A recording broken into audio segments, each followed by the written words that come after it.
The Red Cross responds to nearly 66,000 disasters every year, most of them house fires. Red Cross President and CEO Gail McGovern says you need to develop an evacuation plan and practice it, especially with your children. It takes just 2 minutes for a home to be engulfed in flames. Practice those drills. We all think our kids know what to do. They don't. We need to teach them. We have started a large campaign where we're going into vulnerable communities and helping install smoke alarms. Already 92 lives were saved, and 4 of those lives were saved by a 5-year-old girl who remembered what we taught them during these fire drills, and she got her family out. We also have a slew of free apps that people can download onto their smartphones. It's what to do in every kind of disaster you can imagine, how to prepare and how to recover. To help support all the Red Cross does and to make a financial donation, go to redcross.org. That's redcross.org.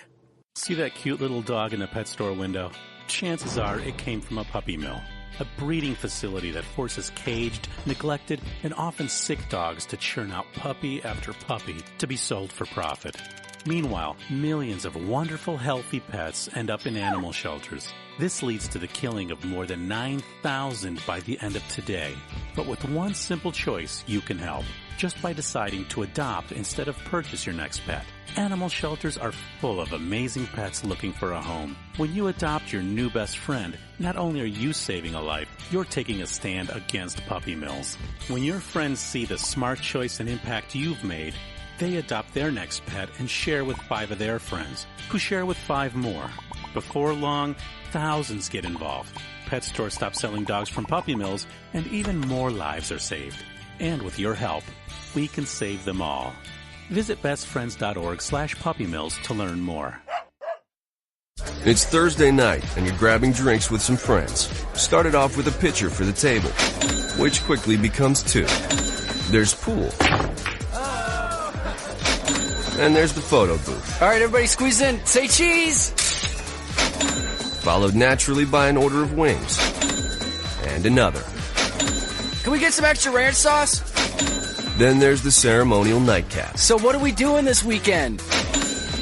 And lastly, it's back to the car, which, if you're buzzed,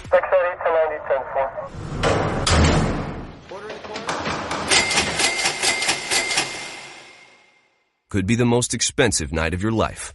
Getting pulled over for buzz driving could cost you around $10,000 in fines, legal fees, and increased insurance rates. Nothing kills a buzz like getting pulled over for buzz driving, because buzz driving is drunk driving. Brought to you by the National Highway Traffic Safety Administration and the Ad Council. Every day, the men and women of the United States Marine Corps demonstrate their commitment to defend the American way of life. Since 1775, we have served our nation as a force in readiness. From combat operations to humanitarian assistance in every corner of the world. No matter where the mission takes us today or wherever our country needs us tomorrow, we always remember the land we call home. As Marines, we take a stand for each other, for our nation, for us all. The few, the proud, the Marines.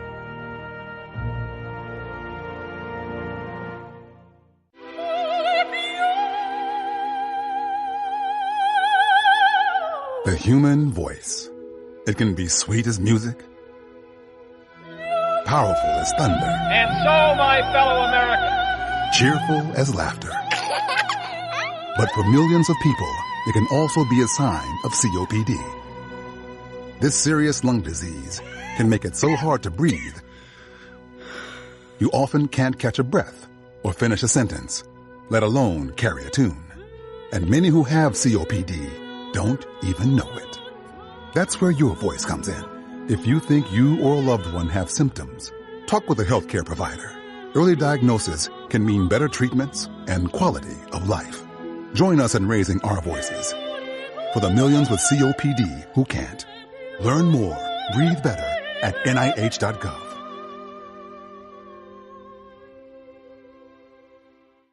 As a mother, you don't want to have to worry about this bill is coming, but then she needs this chemo. That's a decision you shouldn't have to make. It's a huge burden lifted financially, and so it allows you to give singular focus to your child. I've never known a hospital that takes care of their patients so thoroughly. That was the first thing I was like, how are we going to do this? When they told us that we didn't have to pay a single bill, I was like, wow, they pretty much have saved us. It's like the world has been lifted off of your shoulders, and now your focus is supporting this child. There is not another hospital like St. Jude. The patient care is unmatchable. It saved my life. It saved my daughter's life. It saved our family. St. Jude Children's Research Hospital. Finding cures, saving children. Learn more at stjude.org.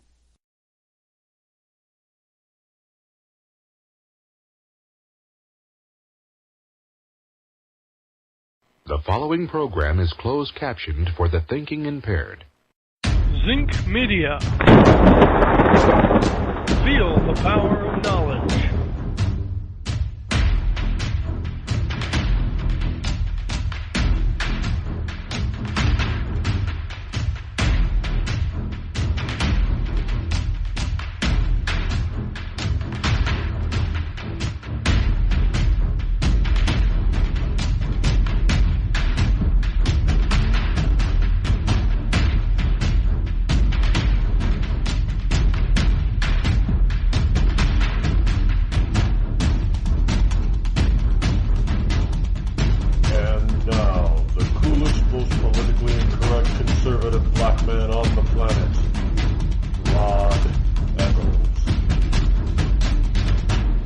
Good morning to you, one and all of you liberty lovers and ecclesiastites all across the globe. Welcome to Monday morning. Yes, Monday, October number 2 in the year of our Lord 2017. It is now October, if you can believe that nonsense.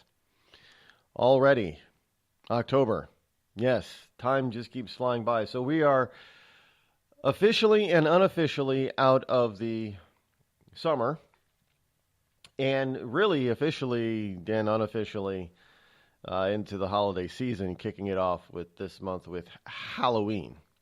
Yeah, I'm not a huge Halloween fan. I know lots of people are. This year is going to be a little, I'm pretty sure in many communities is going to be a little bit different today. I know that there's by the way, the hot rod call-in number 603-835-3226. I know this. The shooting out in Las Vegas, where we have some possibly 50 plus people dead. And another 200 plus injured, some of them critically. And from what I can gather this morning, they don't expect all 200 plus to make it. Some are severe injuries. And the one thing now this is one of those tragedies where one has to tread lightly.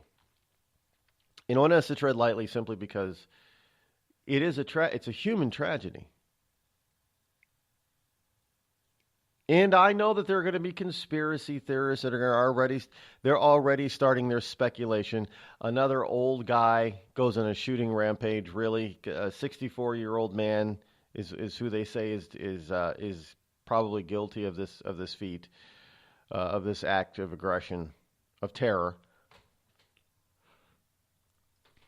And I already see some of the this morning I've already seen some of the conspiracy theorists say that this is not he's a pawn. You know, he wasn't the true shooter. Well, I don't know if he was or wasn't. At this particular juncture, it's irrelevant. What we're going to have is, and of course, you're going to have conspiracy theorists out there that are going to be like the Pulse nightclub. Nothing gets our attention now. Obviously, mass stabbings don't get our attention. Either, somebody with a knife on a New York subway or in Paris or in England, it doesn't get our attention. Knife attacks don't get our attention.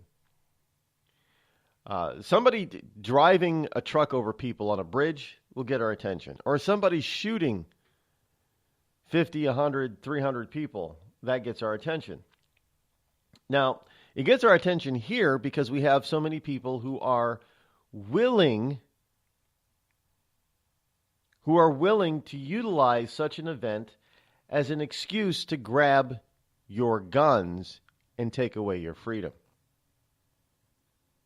And I'm just saying, be careful for that. Watch for that. There is going to be a call. It is going to be, these people on the left are going to use the death of 50 plus people to their political advantage. It happens every single time. That is the really sad part. I mean, it is a horror, absolute horror, that we've lost 50 people in such a manner. I mean, it's horrible. No ifs, ands, or buts about it. It's horrible. But what is more horrific is what people will do with this incident politically. On both sides of the political aisle, but mostly on the left. That is what is going to be the families of these people don't most of them don't care. Well, I know we've often used human tragedies such as this for political gain and to make a statement because of our feelings. O.J. Simpson has been released from prison, I guess, on his way to Florida, although the Florida Attorney General says, "You're not welcome, O.J." Why? Evidently he didn't commit a crime down in Florida. Why wouldn't he be welcome there? He's not I know, we'll get into O.J. a little bit later. I mean, but just think about this for a second. You got the Florida Attorney General who's saying O.J. is not welcome to come to Florida. Well, they can't stop him, for one. But two, O.J. has done his time. He hasn't, as far as we know, he hasn't committed a crime in Florida. But they're going to accept, pimps and hoes and child molesters and terrorists. Well, maybe not known terrorists, but refugees, illegal immigrants. They'll accept everybody. But this AG in Florida is saying, well, all that's going to be welcome. All those people are going to be kinds of people are going to be welcome in Florida, evidently, but not OJ. I'm flabbergasted by this.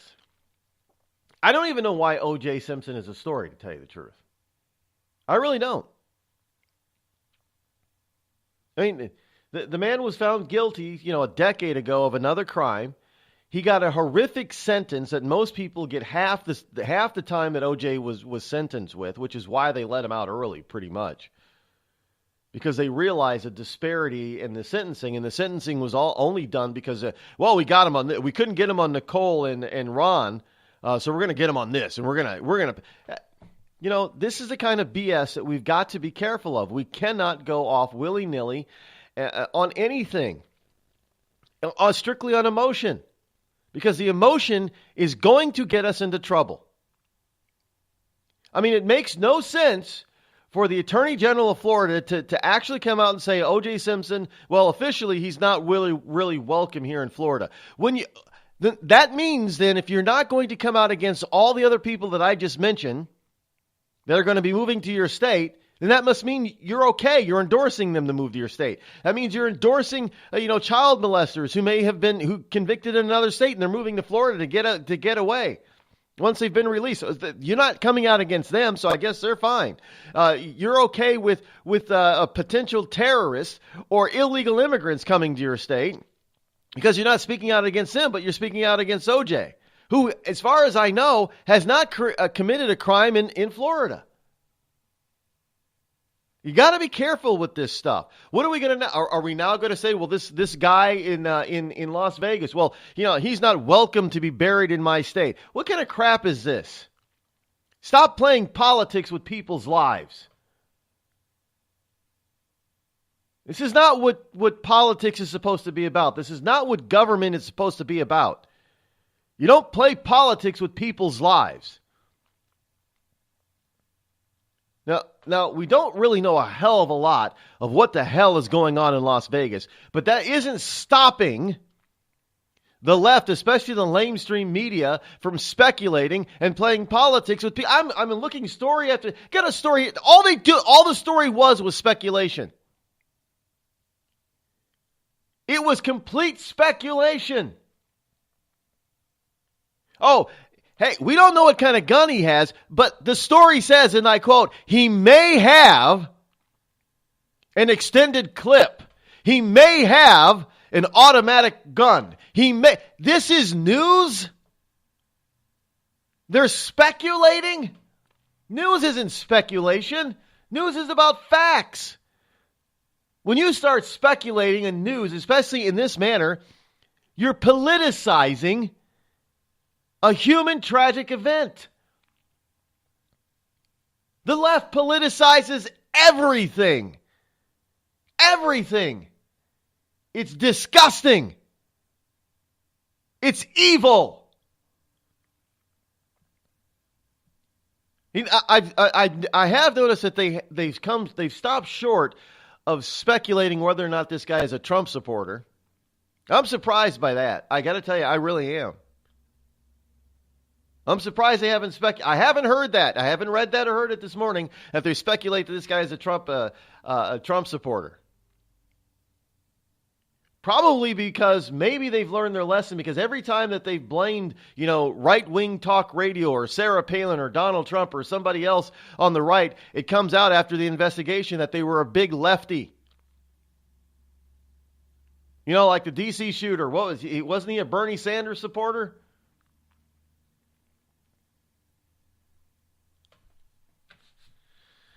I mean, the types of things that we put up with. Why do we put up with this stuff in this country? Why? Why are we so apathetic to this kind of thing? And I'm not talking about, we're going to, now good or bad, there are going to be vigils held in remembrance of the 50 plus people that were murdered yesterday. There's going to be numerous vigils. There's going to somebody's going to step forward and say, well, we need to memorialize this field, this concert area, and we do that a lot. We over memorialize stuff. I'm sorry, but we do stuff that we should remember. That should be. We want to tear down those memorials. Probably because they happened 100, 120, 200 years ago, so it's no direct connection with us today, so we think.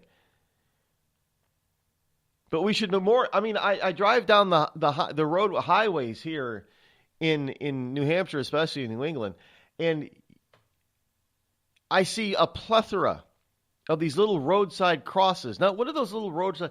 Well, evidently, most of them are where there were deadly car crashes at some time in the past. Why are we memorializing spots of where people died on the highway so often? We over-memorialize. Why? Because we've become so touchy-feely that we don't pay attention to logic and reason. All we're doing is paying attention to emotion. So we get moved, not in a good way. We get moved when a story reporter says, well, he may have this kind of gun, and he may have this kind of gun, and it may have this kind of ammunition in it. And then we start speculating like that, and then before you know it, well, he's got this kind of gun. It becomes the truth. And then when you really find out all the facts and the truth, you got to compete with all the myth. I mean, you got it. Well, he may have an automatic gun. He may have a machine gun. Now, that's going to get stuck in people's head. He had a machine gun. That's how he was able to shoot so many people. And then the investigation is going to go on, and they're going to reveal that, well, no, he didn't have a machine gun. It was a semi-automatic, and he had a load of clips that he kept putting in. But it wasn't a machine gun. So now the facts are going to have to compete with the notion, because you're going to get a bunch of people that are going to keep spreading around in memes and tweets and everything else on social media and everywhere else that this guy had a machine gun when he probably didn't have a machine gun.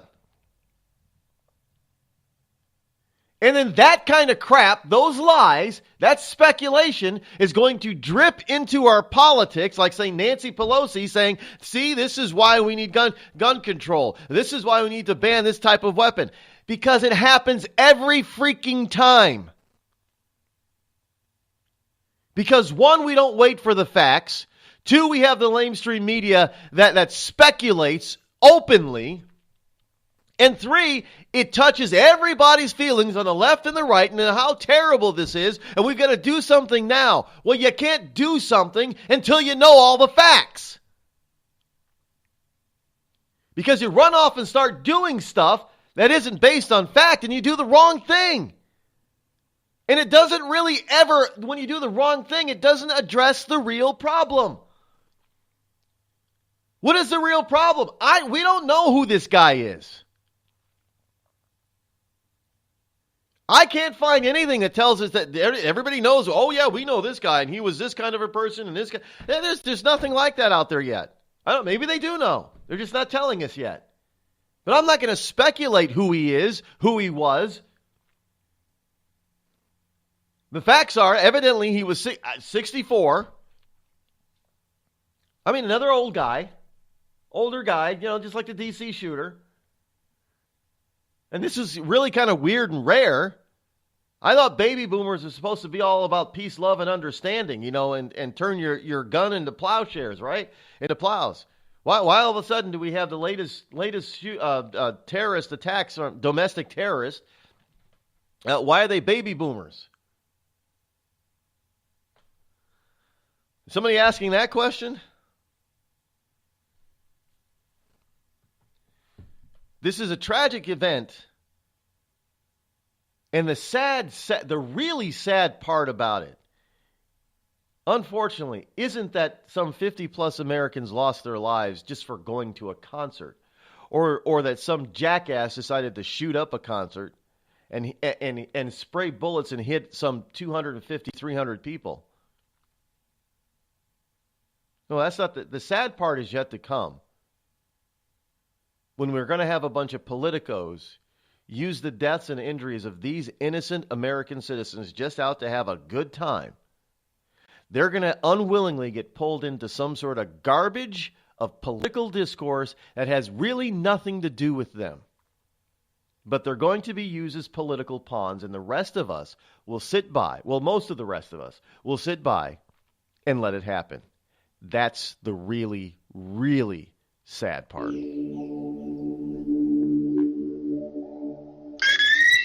You're listening to me, your lovable host, Rod, here on the Rod Eccles Show.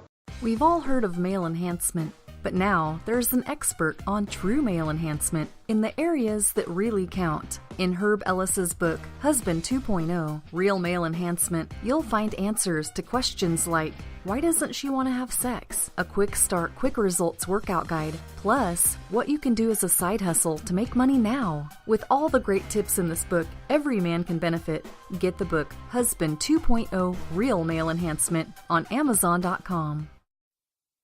Tired of paying outrageous prices for Viagra? Well, we have great news for you. Now you can finally get Viagra at huge discounts. Healthy Man allows you to save up to $500 on Viagra. Why pay U.S. pharmacy prices of $15 per pill or more when you can get Viagra for less than $3 a pill? Call today and get 40 Viagra pills for only $99. This can cost as much as $600 at your local pharmacy. You can't afford not to call us. If you want Viagra at the lowest prices, never pay $15 $15 a pill pharmacy prices again. Get Viagra for less than $3 a pill. Call 800-595-2614 today and save up to $500 and get 40 pills for just $99. Healthy Man is fast, easy, and affordable. Operators are waiting at 595-2614 to take your call now. Call 800-595-2614. That's 800-595-2614. Again, 800-595-2614. It started with a knock, but it wouldn't end there. What happens in the story next, many wouldn't understand, and most wouldn't believe. 5 + 2 = Perfection by Samuel Rosette Jr. is a must-read. The scriptures within are reminders of the ancient past, and yet intriguingly infuses with texts which stand on the edge of the stage of relevancy.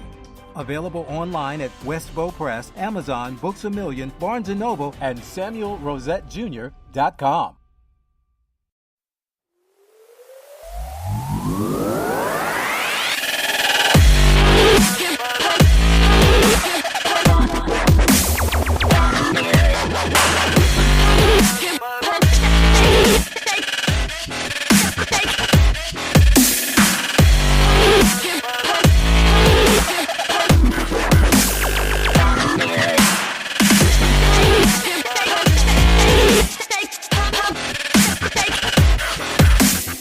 What happened in Las Vegas is, first of all, first and foremost, it's a human tragedy. I don't know what makes people think that this is an appropriate reaction to take to whatever they're going through. I mean, it really is. It's as simple as understanding that there really is right. How can you possibly tell me that going through your brain when you decide to do this that it's the right thing to do? Well, it's because we've tempered everything. There's only shades of gray, Rod. No, come on. Well, we've got a movie, even got a couple of movies named after this stuff. 50 Shades of Gray, right? I mean, that's basically what we've got. Everything is gray. There's no black and white anymore. Well, evidently this guy is Stephen Paddock, and he's out of Mesquite, Nevada. He's 64 years old. He was on the 32nd floor of the Mandalay Bay Hotel, and he's dead of a self-inflicted gunshot. Well, I don't what.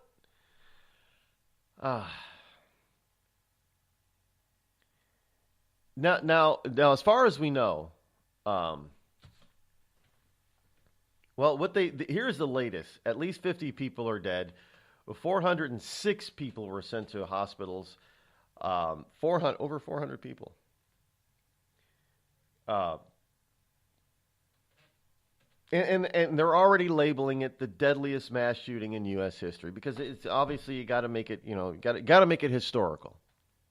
If you're not making it historical, if you're not making this an historical event, you're not doing your lamestream media duty. So this is we gotta step it up. We can't let we don't know if this guy's an Islamist. I mean, with a name like Stephen Paddock, it is most likely not the case. It doesn't mean that it isn't. We don't know anything about this guy.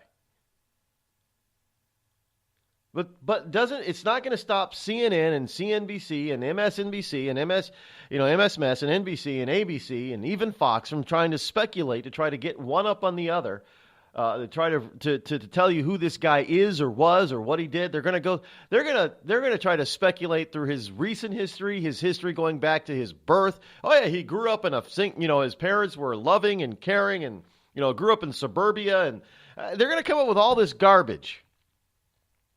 As if to say that, I don't know. Maybe they'll speculate that something happened, something traumatizing happened in his childhood, which he struggled with all his life. You hear those stories. So people are going to say, but Rod, are you speculating that on what they're speculating? Yeah, I am. And it's simply because this is what they do every single time. They're already starting to do it because they need to piece together who this guy is or was. Who was he? He wasn't on our radar. We didn't know who he was. We didn't, the police didn't know. They had no inkling that he was going to go off, or we're going to find, he had mental health issues, and the police knew about him, and yet they still couldn't stop him. But they're still going to speculate. So why not speculate about the speculators?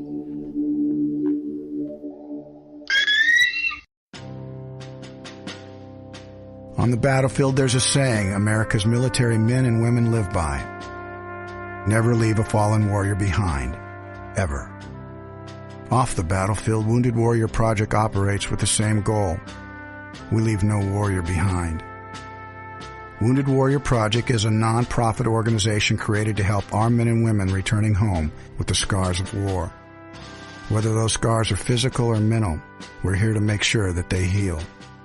And whether it's helping those with post-traumatic stress disorder live a normal life again, or giving much-needed support to injured warriors in veterans' hospitals. Because no one deserves our help more than the men and women who risk their lives to keep us safe. Wounded Warrior Project. We never leave a fallen warrior behind. Ever. Learn more about what we do at woundedwarriorproject.org. Think fast. In the short time it takes to listen to this message, a small flame can turn into a big fire. Several minutes more, and thick, poisonous smoke may have filled your lungs and reduced your ability to respond. Give it 5, and your entire home may be filled with flames. Keep breathing. We've got you. Don't let your world go up in smoke. Have working smoke alarms and practice an escape plan for you and your loved ones. Learn more at usfa.fema.gov, because fire is everyone's fight. Have you mixed your pain meds, your sleep meds, your allergy meds? Call the Poison Helpline. Has your child eaten a tube of toothpaste, a chip of paint, a wild mushroom? Call the Poison Helpline. Have you been bitten by a spider, a snake, an insect? Call the Poison Helpline. Poisonings can happen at the home, on the job, or in the great outdoors. Call the Poison Helpline first for fast, free advice from medical professionals. Call 1-800-222-1222 anytime, anywhere. 1-800-222-1222. Save the number, save a life. Brought to you by the U.S. Department of Health and Human Services. Hi, I'm Hillary Duff.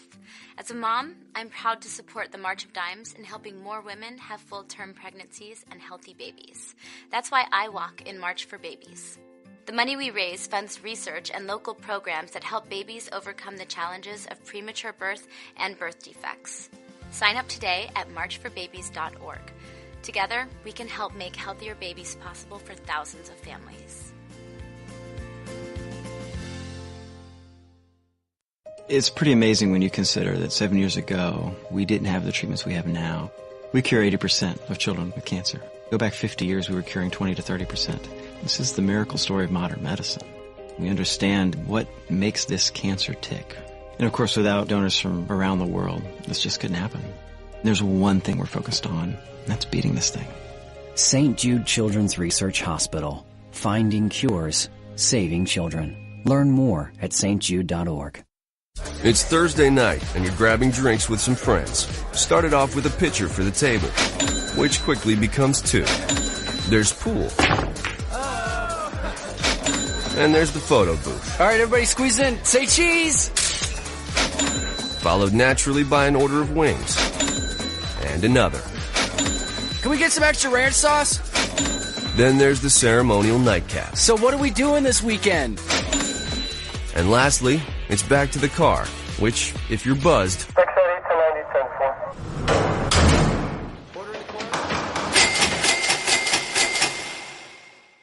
could be the most expensive night of your life.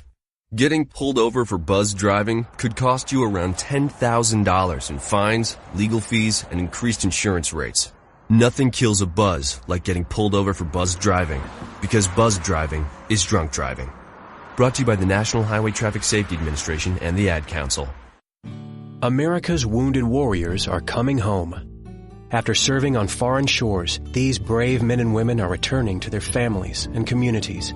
Many have wounds you can see, and many have wounds you can't see, like post-traumatic stress disorder. Now that these warriors are back home, they are ready to enter the civilian workforce. To help, Wounded Warrior Project has developed the Warriors to Work program, a career counseling service that helps warriors translate their military experience to the civilian workplace. These extraordinary men and women bring proven world-class job skills and a unique perspective on teamwork to the job. And to ensure the right warrior finds the right job, Wounded Warrior Project works with employers to find just the right match. When you hire a wounded warrior, you hire an intelligent, talented, and committed new employee. Contact Wounded Warrior Project at findwwp.org. Welcome home the brave. You're listening to the Rod Eccles Show. Let truth be told.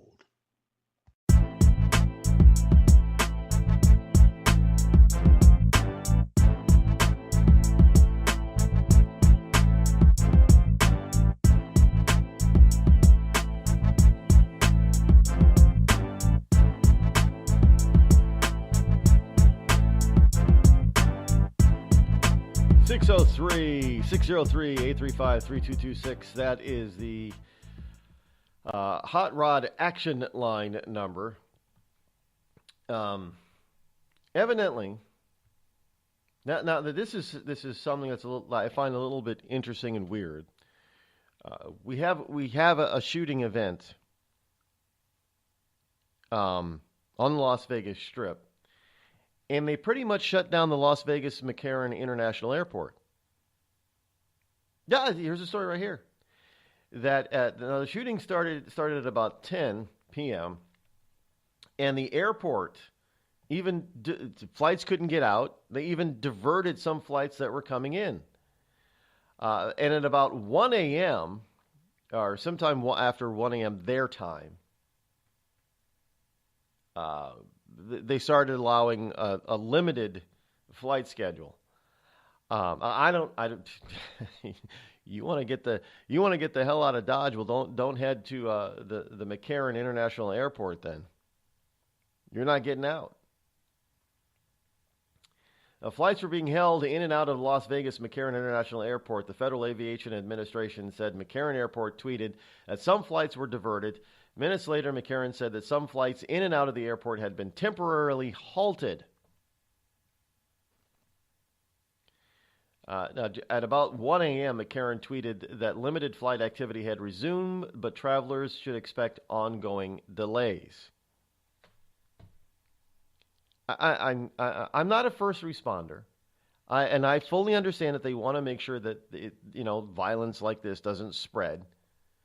But how is it that you keep people from traveling in an entire city because of one incident? And how is it that we, the people, allow for such a thing? This is not the first time, by the way. Folks, this is not the first time. Is it necessary to do this? I don't think so. Are we playing Monday morning quarterback by second-guessing our first responding team? No, not at all. This is not the first time that they've overreacted. Now, and we've been fairly overly sensitive since September 11th, 2001. I understand it. I get it. But you don't ground aircraft when you have one shooting event. You don't lock down an entire city. I mean, this is what they did in Boston during the Boston Marathon bombing when they were going after the Tsarnaev brothers. They pretty much basically locked down the city and surrounding cities of Boston, Massachusetts, while they literally hunted these people, these two. It was like they didn't say it was martial law, but that's what it was like. Stay in your homes. Why?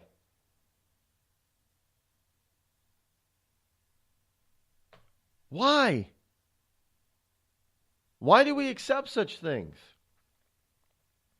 And look, I remember the time, and I heard people talk about, I'm gonna stay in and stay away from windows. Like, really? So you're not gonna go to work today. You're not gonna live your life today because you have this massive manhunt on out there in the streets. I mean, we're talking Boston and Cambridge and Somerville. And you had 1 million people nearly 1 million people affected by this supposed volunteer martial law lockdown in Boston. Why? Because of emotion. Yeah, you can't attack the Boston Marathon. No, that's just not a law. We're going to find you. We're going to find you. We're going to find you. And in the process, you trample over innocent civilians all over the place. And it looks to me like they're trying to do well, they're not trying to. But the same thing is happening in Las Vegas. So people who aren't even near the incident, who have nothing to do with the incident, are going to suffer because authority wants to, contain by emotion. They want to contain the whole situation. Instead of doing it logically. Well, how do you do that? I mean, there are pictures coming out where you give... look, God bless the first responders, but here are men and women that are in, bulletproof vests and everything, crouching behind police cars. Now, there's one picture I saw where there are cops crouching behind all sides of the police car. Now, I'm assuming because they didn't know where the gunfire was coming from. But you had civilians standing away from the police car, standing up on their cell phones. Now, yeah, you could say that they're stupid. But what's more striking is that you had police officers on all sides of the police car, crouching behind the police car. In other words, they didn't know where the shooting was coming from. And you had two dolts up there standing right next to the police car on their cell phones. Obviously, they're civilians. So I'm looking at this, trying to figure this out. Are these two are they shell shocked? They don't know what's going on, and they're not paying attention to the cops? Or are the cops so busy trying to figure out where this guy is coming? Where the shots are coming from? Now, I understand from some other reports they kind of knew pretty quick where the shots were coming from. So I don't know. All this. There's speculation out there. We don't know the full story. At least the full story isn't being told to us. You don't know what the hell's going on. And as far as me I'm not speculating on the story itself. I'm just telling you what I'm finding in the news. That's all I got. That's all any of us have. But when there is lack of information, I can speculate on what the lamestream media will do because this is what they've done every single time when something like this has happened before. They've never deviated. It's all this stuff is based on emotion. I don't know where the logic comes in shutting down an entire airport when the shooting doesn't happen in or near the airport. I don't know where the logic comes in for that one.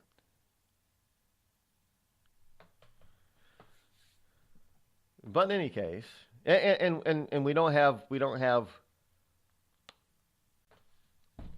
lamestream media speculating and telling us why that's a good thing to do. I'm just asking, why is that a good thing to do? Shutting down an airport. You don't realize how big Las Vegas actually is? I mean, the Las Vegas Strip is just... I've never been there, but Las Vegas Strip is actually a very small, infinitesimal part of, physical-wise. The Strip is a very small part of the city. It's a vast, sprawling, urban sprawl type of city.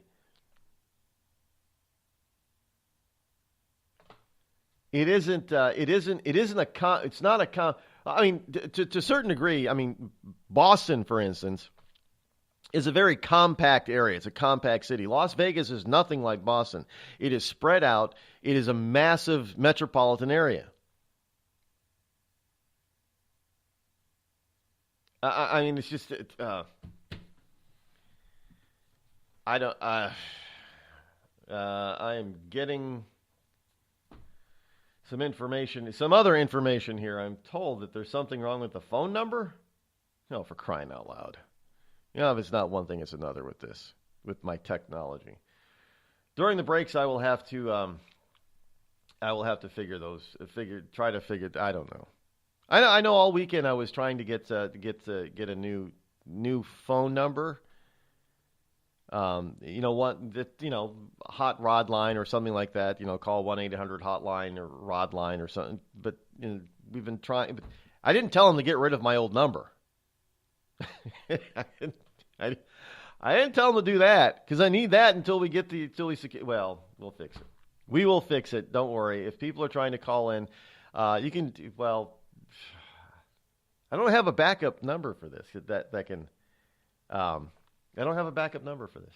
I don't know. I don't know what to tell you. I don't know what to do. I don't know at this particular point.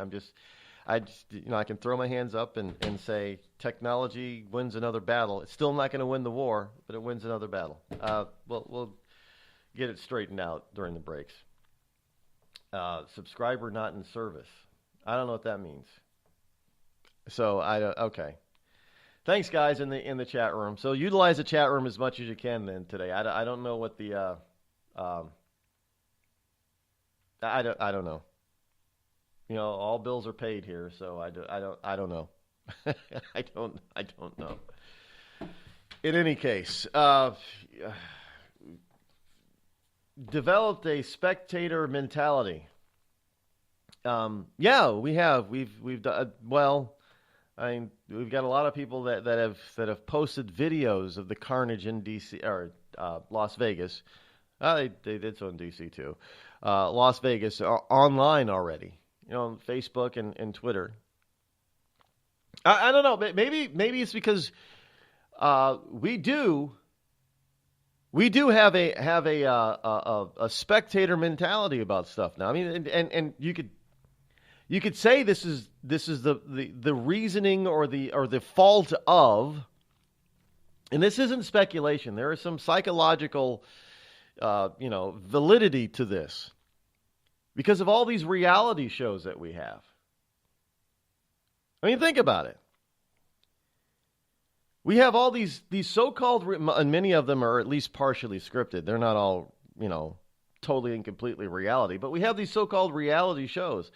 I'm not talking about, the talent shows, like the singing contest, any of the singing contest shows or the business shows. There's more than Shark Tank, by the way, but I mean, like Shark Tank. Not talking about those kinds of reality shows. I'm talking about the things like that just follow people around for like the Real Housewives of I don't know, how many of those are there? Atlanta, Orlando, L.A., New York, New Jersey, whatever. I mean, it's just. This whole notion that. And what the Kardashians? What are the Kardashians known for? Nothing but their stupid reality program. There was a saying about Elizabeth Taylor. I mean, Elizabeth Taylor in the last 20 years or so of her life, or last 30 years of her life, Elizabeth Taylor was famous for being famous because she didn't do anything. She didn't, and whenever she was actually in front of the camera again, it was like, oh, Elizabeth Taylor's in front of the camera, and everybody was like, oh my goodness, it's Elizabeth Taylor. But she was more famous for being famous than anything. Towards the end of the last half of her career, I guess. Well, the Kardashians and people like them have taken the torch from Elizabeth Taylor and have just said, well, hey, let's just be famous for being famous. That's how we're going to get rich, I guess. I don't know. So we've become used to watching this inane stuff. And so everything has got to be video. You got to see. I mean, YouTube have to crap on YouTube today. Well, are you a YouTuber? Yeah. Well, what are you doing? You're just filming yourself doing stuff. There's nothing scripted, nothing really interesting to talk about. You're just filming yourself. So you become a spectator in somebody else's life simply because they turn on the camera. And then what do people do if they turn off the camera too soon? They're like, oh, I wonder what happened. And they'll tune in later. You try to fit, for part 2. We have become a spectator society. It's almost as if this stuff is not real. If it's so real, I mean, there are probably people. Well, this is part of the whole problem with these conspiracy theorists. There are people that probably don't even think that Las Vegas actually happened. Well, we have people that didn't think Sandy Hook happened. We still have people today that think Sandy Hook did not happen. I mean, not that they don't believe that there was some sort of incident or shooting. They believed it was all staged and it was on a movie lot and didn't happen at all. Because we've become such a spectator-orientated society. We no longer know what we're watching at any given moment, if it's real or if it's, well, remember the old saying? We don't know if it's live anymore, if it's Memorex.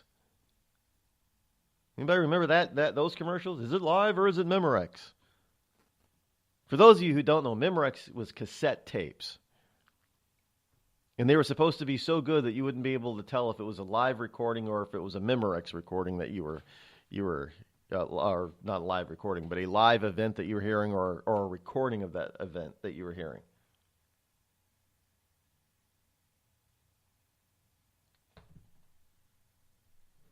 But we have become a society, and it's not just here. Well, it's not just the USA. But we have become a society that wants to watch everything. And somehow, if it's on TV or if it's on our computer screen, somehow we think it's okay. It's possibly not so bad as it really. If we've removed ourselves from the reality of it because we're a safe distance away via some sort of TV, television, video monitoring device. I mean, we can't get away from this stuff. Used to be, you have to go home. You used to have to go home or to the bar or the hotel or something to watch television and watch a video, right? Today we carry a video machine with us, and that video machine has access to an endless supply of video library. Your cell phone.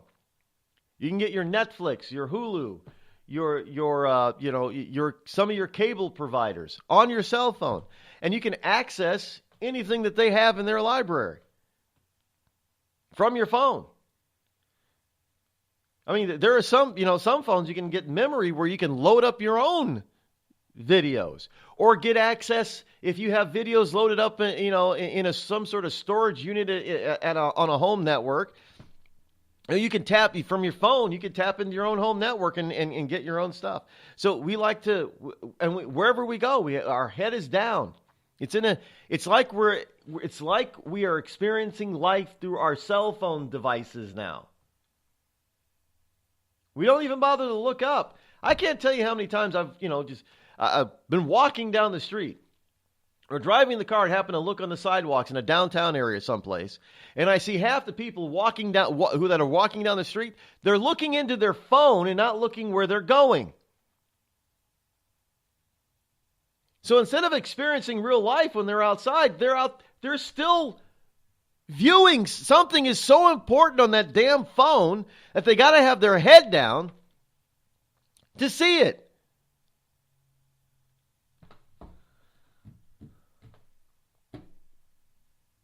Well, I guess it is what it is.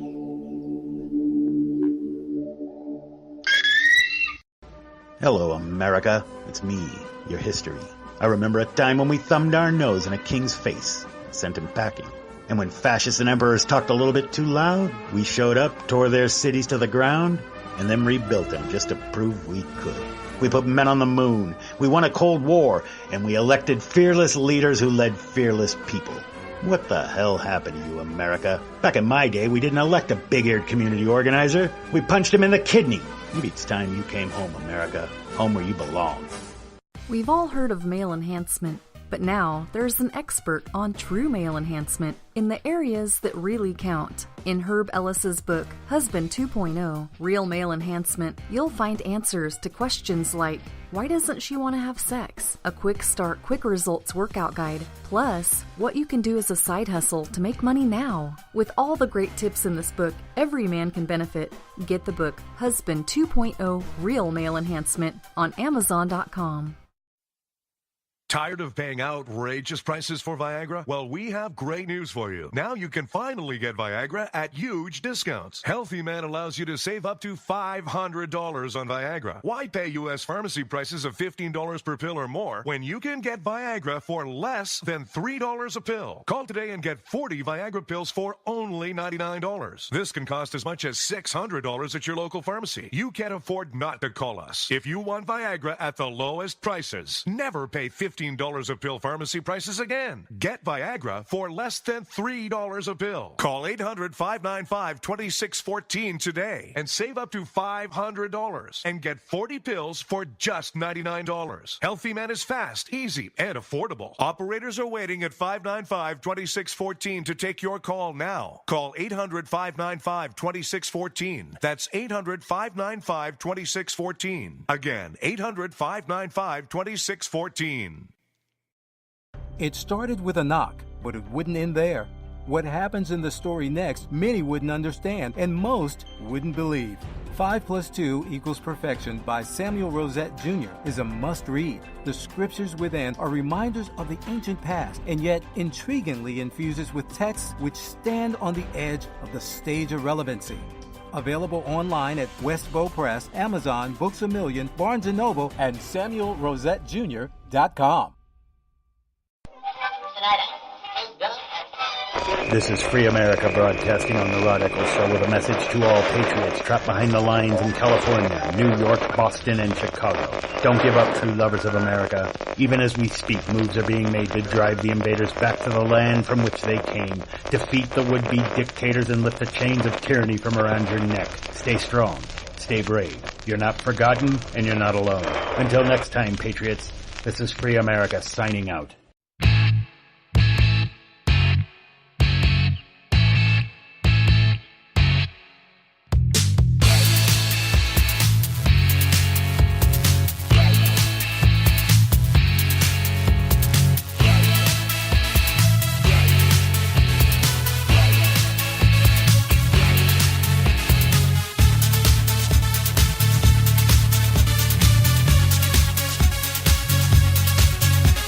Welcome back, Quiz. As I delve into trying to figure out what the hell is going on with Skype. Skype account says everything is active, and so I don't know.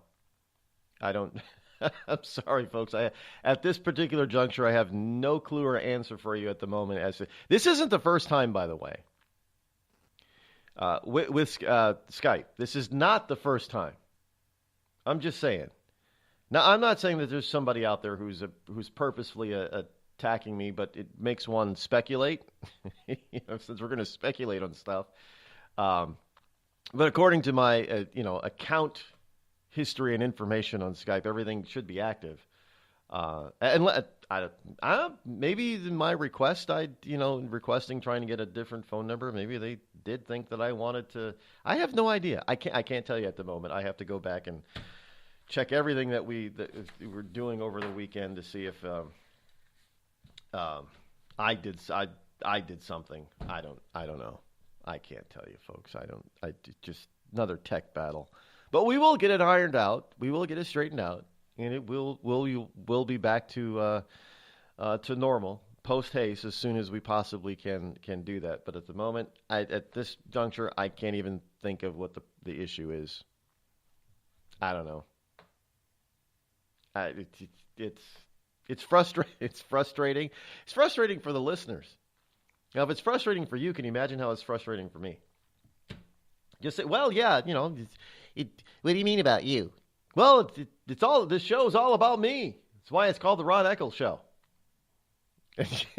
Just saying. But I know people are going to think that that's kind of narcissistic. Trust me, I'm not a narcissistic type of person. I can't even say the word properly. How can I actually be it? But in any case, we will get the phone number straightened out. But you should probably write down the phone number anyway and remember it. So as soon as we get the phone number with Skype straightened out, there's other ways to do this. Broadcasting, because I know we've had some issues with Spreaker too in the recent past. So yeah, we'll get all this figured out. By the way, we've got some great stuff coming up on for the website and for the show coming up. There's a lot of changes continuing into the last quarter of this year, so you're not going to want to miss any of that stuff. We'll be back, folks. Call Rod now, 603-835-3226. Lines are open. I considered suicide so I wouldn't put my family through all the pain. Many of our warriors are returning home from the battlefield, only to face a new war as they struggle with devastating injuries. At Wounded Warrior Project, we understand. We're there to help. Even though you think you're broken, you're not. It's the physical and the emotional healing that Wounded Warrior Project provides. With a gift of just $19 a month, you can join Wounded Warrior Project. You'll help provide critically needed programs and services that rebuild lives. Beautiful. There you go, buddy. The ongoing needs of our wounded and their families will continue for many years to come. Now is the time to show your support. Call now or go online with your gift of just $19 a month, and we'll send you this Wounded Warrior Project blanket. It made me feel that there's people out there that care about us. After this event, we can finally maybe start to heal as a family and move forward. We need your help. The families are hurting. For many of our wounded heroes, the greatest casualty is being forgotten. That's why your gift of just $19 a month is so important. Please, call or go online right now. Think fast. In the short time it takes to listen to this message, a small flame can turn into a big fire. Several minutes more, and thick, poisonous smoke may have filled your lungs and reduced your ability to respond. Give it 5, and your entire home may be filled with flames. Keep breathing. We've got you. Don't let your world go up in smoke. Have working smoke alarms and always stay in the kitchen when cooking at high temperatures. Learn more at usfa.fema.gov, because fire is everyone's fight. And now, a message from the American Migraine Foundation. It's an absolute nightmare. I was terrified. It was like your head's going to explode. Migraine is a disabling disease. Just all of a sudden couldn't see. Migraine has ruined my life. Absolutely terrifying. There's pain that does not stop. It's a throbbing, pulsing, banging, hammering feeling in your head. 36 million Americans suffer. I started getting migraines around 5 years old. Just takes over everything. I feel trapped by migraine. It hurts like my head's gonna fall off. And the whole world around you stops. My world has gotten small. You feel like the world's closing in on you. There's nothing you can do. I had spent a year housebound. It's like you're trapped in your head. There's no escaping it. You can't leave your body. Don't suffer alone. Make your move against migraine. Visit AmericanMigraineFoundation.org to find help, learn more, and get connected. It's Thursday night, and you're grabbing drinks with some friends. Started off with a pitcher for the table, which quickly becomes 2. There's pool. And there's the photo booth. All right, everybody squeeze in. Say cheese! Followed naturally by an order of wings. And another. Can we get some extra ranch sauce? Then there's the ceremonial nightcap. So what are we doing this weekend? And lastly, it's back to the car, which, if you're buzzed,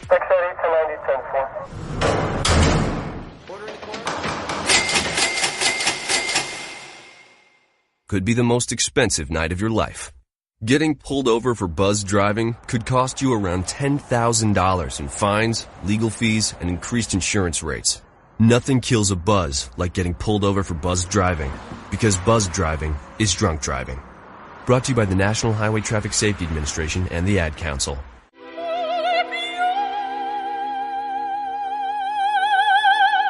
The human voice. It can be sweet as music, powerful as thunder, And so, my fellow Americans, cheerful as laughter.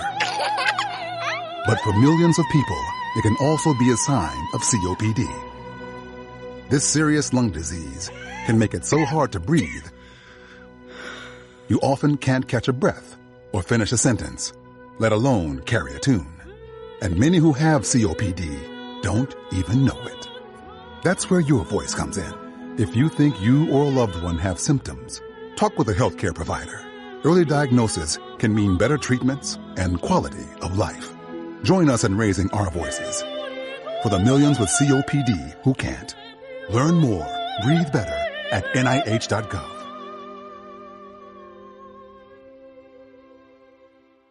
Every day, the men and women of the United States Marine Corps demonstrate their commitment to defend the American way of life.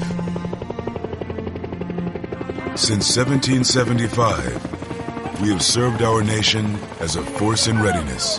get some rear security. From combat operations to humanitarian assistance in every corner of the world. No matter where the mission takes us today or wherever our country needs us tomorrow, we always remember the land we call home. As Marines, we take a stand for each other, for our nation, for us all. The few, the proud, the Marines.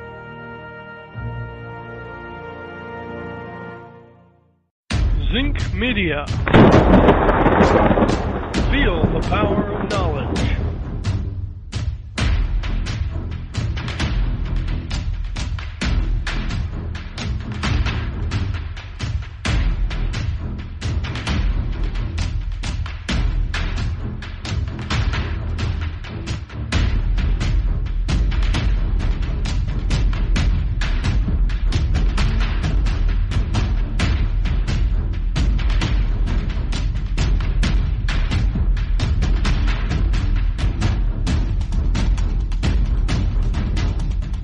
And now, the coolest, most politically incorrect conservative black man on the planet, Rod Eccles. And welcome back, hour number 2 here on the Rod Eccles Show as we limp through technological issues and problems this morning. It still doesn't and can't fully and completely stop the rolling of the rod.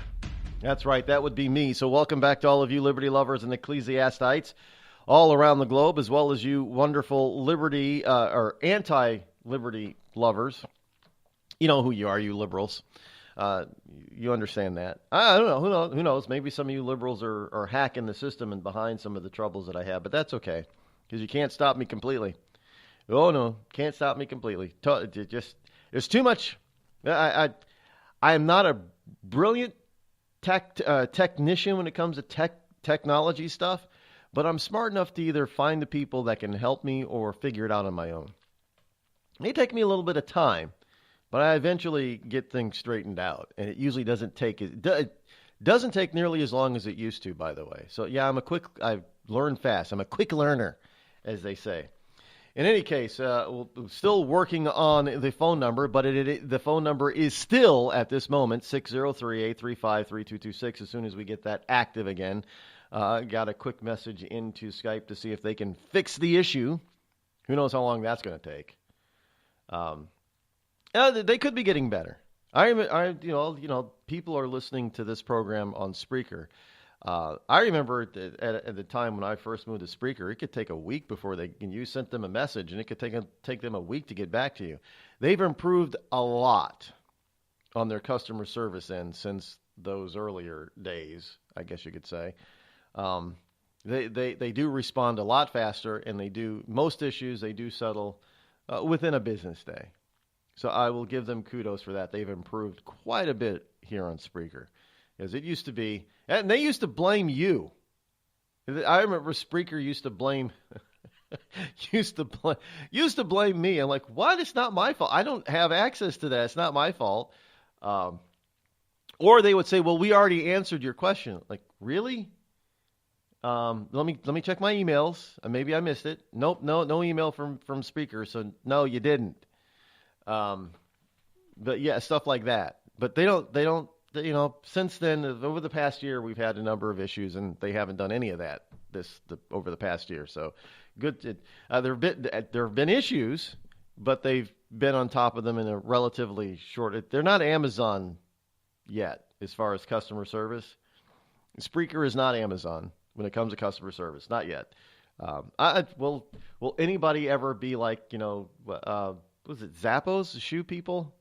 They're known for legendary customer service. LL Bean is known for legendary customer service. Amazon really is known for legendary customers. Well, have they risen the bar? Well, I shouldn't say the bar. Have they risen the expectation of consumers so much that most companies can't even hope to reach that level of customer service? I don't think it's all that hard. I just think it's something that companies are not willing to do. I think that's the big issue. And now consumers have a bigger say than they used to. I mean, it used to be that you only had a few stores to go to. You were limited. So companies, they built themselves up to having these big names, and the brand name was always, you got to go to this store or that store. Those are the stores you go to, or if you lived in a smaller community, you went to the mom and pop store on the corner down on Main Street. And sometimes, it would be like they would smother you with customer service and kindness. Because, Ma and Pa Kettle had to compete with Sears, Kmart, and JCPenney of the day, right? So Sears, Kmart, and JCPenney, they didn't have that personalized type of service. But Ma and Pa Kettle's corner store, Mercantile, they did have that. You walked in there and they greeted you with a smile and looked you in the eye. Hi, how are you? Can I help you with something today? And they'd follow you around and they'd help. You wouldn't even have to, yes, I'm looking for, 10 inches of rope, prepackaged rope. They'll say, oh, yes, we have some right over here. And they take you to the aisle. And not only would they take you to the aisle, they would actually reach up or bend over and get the item for you. And then they look you in the eye and says, well, you know what goes along well with this 10 inches of rope? Oh, yeah, we have this rope lock over here that would go. Are you using this for anything in particular? They'd really get into your business, ask you what you're using it for. Then partly it was to sell you more stuff, but how many times you go to, like, say, Home Depot? I do this. You go into Home Depot, and you're looking for something, and you find the something, and then you leave, and you get back home, and you realize, oh, crap, I also needed this and this to go along with this thing I just bought. So then you got to get back in your car and go back to Home Depot. Now, no offense to Home Depot employees, but they don't have the same type of customer knowledge that Ma and Pa Kettle's corner store did. Because they ask if they could help you find something, and most of the time they don't try to add on a product because they don't say, well, you might also need this or this to go along with that. That rarely happens. And it's not because they don't want to give the best in customer service. It's because they just don't have the knowledge. It used to be why I used to hate going into places like Best Buy and Radio Shack. You had the 20-something-year-old college student that didn't know jack about technology, and you didn't know everything that you needed when you went into those stores. Now they've since gotten better with their training. Let me just say that, but it's still the same though. You go into the mom and pop store, and they'll probably smother you with kindness and affection and customer service that you're not used to, which is pretty much what Amazon tries to do, and Zappos and LL Bean try to do online. I mean, it's a little bit less personable and personal online because you really can't see each other. Although that's probably going to change too. We're probably going to see a lot more video conferencing and video calling as carriers, including cell phone carriers, they increase their bandwidth. We're going to see a lot more video communication, not just you watching videos, but you communicating with people in video. That's the next big thing. Hey, Rod, you going to have a video show? No, I'm not doing a live video talk show. Not doing it. Do you realize how complicated that is? It really. I've looked into it, and it's still kind of redonkulous. People haven't put together. There are Spreaker-like services out there that allow you to do. I remember Ken Pettigrew used to have a program, but he did. I forget the service that he used, but he used to have a live video talk show. You can call in. It was pretty much like it was a video of Spreaker and Blog Talk Radio, and I can't remember the name of it. But I did look into it in those early days. It was expensive as hell. I don't know how he was paying for it. He did have some good sponsors, but still, it was expensive as hell. So now we're not going that direction. But in any case, I guess you could do that with. Can you do that now with YouTube? YouTube has how do you do that live stuff with YouTube? I don't know. But still, all the back end stuff, the interfaces, the telephone number, all that kind of stuff, it gets a little complicated. I guess I don't know. I haven't even looked into it. Now, would you guys watch? I don't.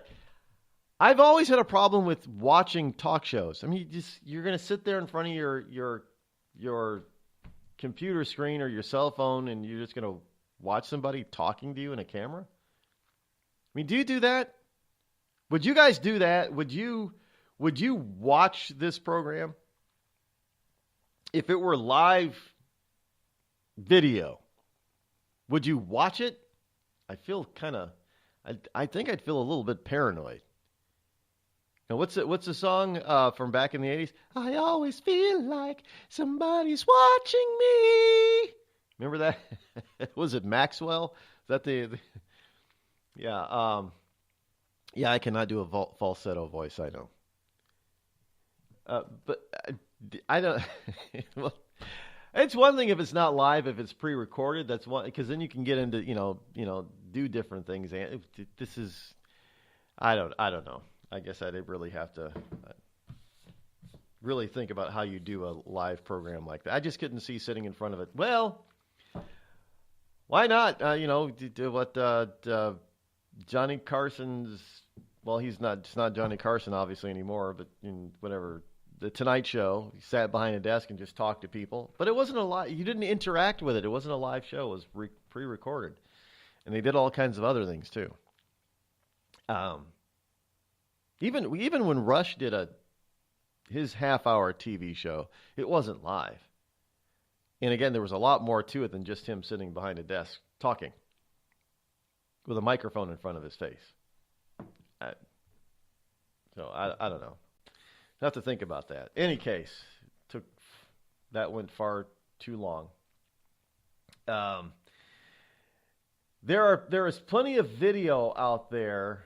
Speaking of video, of the horrifying moment. Now, I guess the concert was Jason Aldean, and there's video of Jason Aldean running off the stage. Now, as far as I know, he doesn't tell people to run. He and the band, after a few shots are fired, decide they're going to get the hell out of Dodge themselves and get off the stage. That's fine. I think that's when other people really took it seriously too. When they saw Jason Aldean and the band run off stage, and people really started to scatter. It's one of the, you don't know what it's like, because one, you're kind of in disbelief about it, and two, you don't see other people panicking, so you think, well, it's just in my head. It's just car backfiring. It's not really happening here, so we're just going to stay and have a good time. And then when it finally clicks in, the reason why people panic the way they panic is because by the time they realize what is actually going on, there's also this thought, oh my God, I haven't been paying attention, and I could be too late to get out of here. And that has an effect on you as well. You can't fault everyday people for their reactions to things like this because it doesn't happen every day. We don't live in a society where this happens every day. Now, if we lived in, because the 80s and 90s and we lived in Beirut, or if we lived in Syria where, you got a duck and cover every half a block, it's a different story. When you live with that on a daily basis, it's different. But when you're not used to it and it doesn't really happen, you get shocked the hell shocked out of you when it does happen. You don't know how to respond because, you've never had to respond to something like that before. And you're certainly not expecting it to happen while you're out enjoying yourself at a concert or a nightclub. What do you do? Because I know people are speculating and talking about, well, why would you run into a bathroom if there was a shooter?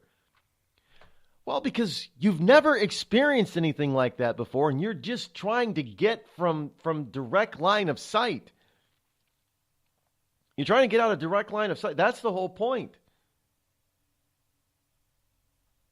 So you find the nearest door between you and the perpetrator, and you go through it. You don't realize you don't pay attention to where the door is leading you to. You just want to put as many barriers between you and the person who's perpetrating the crime.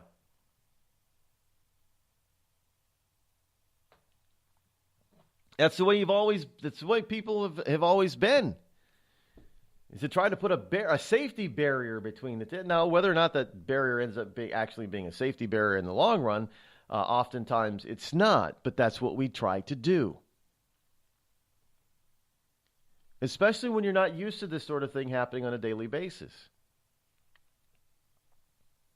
Now, what's even worse about this is what law enforcement and first responders is what we're calling them, is what they do afterwards. Think about, they want to lock things down so they can limit your movement in order to keep you safe when they don't even know what the hell's going on. So they could be locking you in a building with a mass murderer. I mean, think about that for a second. Not just the area that it's happening, but according to reports, a number of hotels on the Strip, basically almost the entire Strip was placed on, they asked hotels to place their guests on lockdown. And sure, a lot of them were in the casinos and didn't know what was going on, didn't even hear a damn thing. But the whole point is hotels were placed on lockdown. The airport was on lockdown. The Vegas Strip and the airport was basically unlocked for what? And we accept it as saying, well, it's to keep us safe. Really? Again, the question is, are we giving up too much freedom for our security? And remember, if we give up too much freedom for security, we're not even going to have that security. Because then those who are there in charge to secure us become the tyrants and become the danger. And who's going to secure us from the security personnel? I mean, seriously. It's one of the things that those wonderful conspiracy theorists always warn us about. Well, what if the military turns against us? Well, I don't see that happening, but they ask the right question. In other words, what if those who are in charge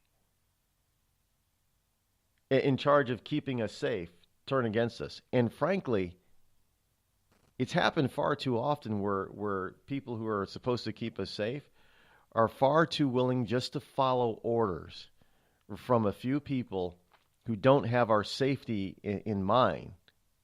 Really. They have a dictatorial mentality. How many people are going to protect dictators in our own government? We have them. Or they're wannabe dictators. Nancy Pelosi, Chuck Schumer, anybody on the left just about is a wannabe dictator. Any moderate Republican, also a wannabe dictator. And we have people that, they say, well, I'm just only doing my job or following orders. That's how dictators are able to seize power. Is they're able to get enough people who just say, well, I'm only here doing my job. And they'll use the excuse, well, if I don't do it, somebody else will. You ever hear that? Yeah, I hear that a lot, actually. Still, even to this day. Kind of sick.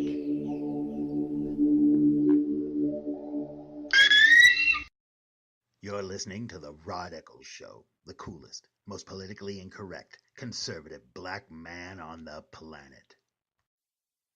Tired of paying outrageous prices for Viagra? Well, we have great news for you. Now you can finally get Viagra at huge discounts. Healthy Man allows you to save up to $500 on Viagra. Why pay U.S. pharmacy prices of $15 per pill or more when you can get Viagra for less than $3 a pill? Call today and get 40 Viagra pills for only $99. This can cost as much as $600 at your local pharmacy. You can't afford not to call us. If you want Viagra at the lowest prices, never pay $15 a pill pharmacy prices again. Get Viagra for less than $3 a pill. Call 800-595-2614 today and save up to $500 and get 40 pills for just $99. Healthy Man is fast, easy, and affordable. Operators are waiting at 595-2614 to take your call now. Call 800-595-2614. That's 800-595-2614. Again, 800-595-2614.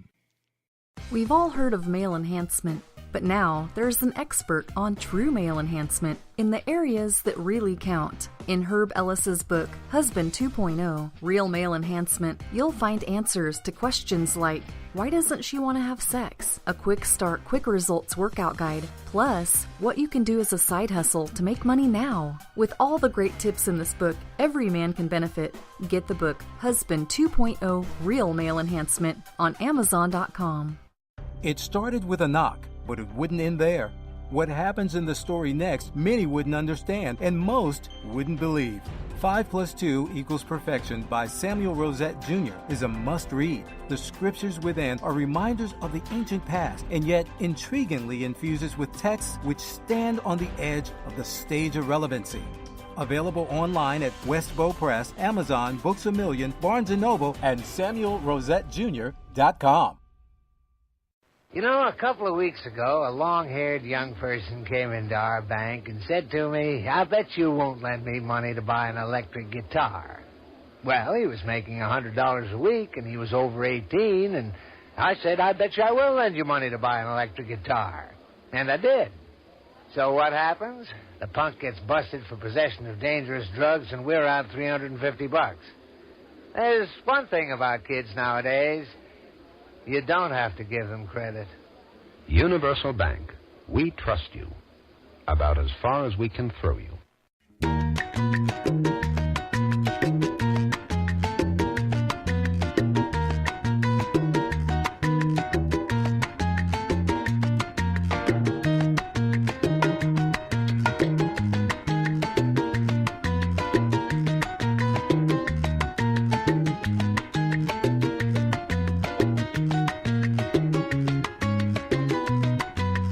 And we are back to talk about things that are strange and efforts of government to and our government really is no different, folks. Not anymore.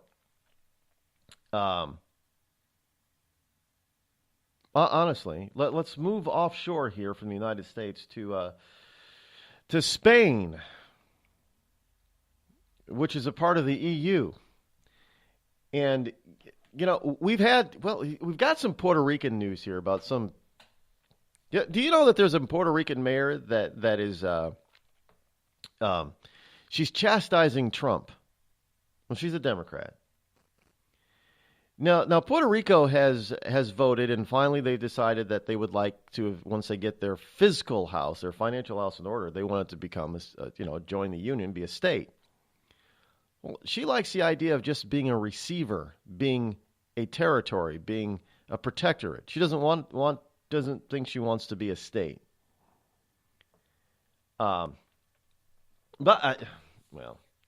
Just just one of those things. But here you have in Spain, Catalonia. There's a Catalonian illegal referendum that took place where some over 2 million people of the eligible 5.5 million voters went to the polls over the weekend. And 90% of those who voted to secede from Spain and to form the Republic of Catalonia, an independent. But, obviously Spain doesn't want Catalonia to go. Well, it includes Barcelona. And if Spain were to let Catalonia, it represents a huge economic part of the entirety of Spain. It's not just the landmass; it's the economics that don't work for Spain to let Catalonia become independent. We got more on this, folks, so don't go away.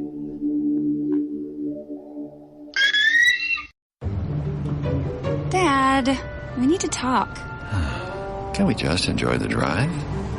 If you're not going to listen to me, who will we listen to? Jeffrey.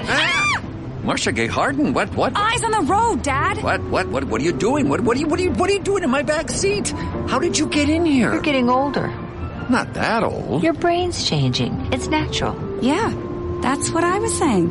Honey, I've got experience with this. Jeffrey, brain health is all about making the most of your brain as you age and helping to reduce some of the risks to your brain. Really? Now that's interesting. So, you'll talk to her about this, but not me. Marcia Gay Harden? Where did she go? Learn what you can do to help keep your brain healthy at brainhealth.gov. She didn't say goodbye. I mean, I would have. Visit brainhealth.gov.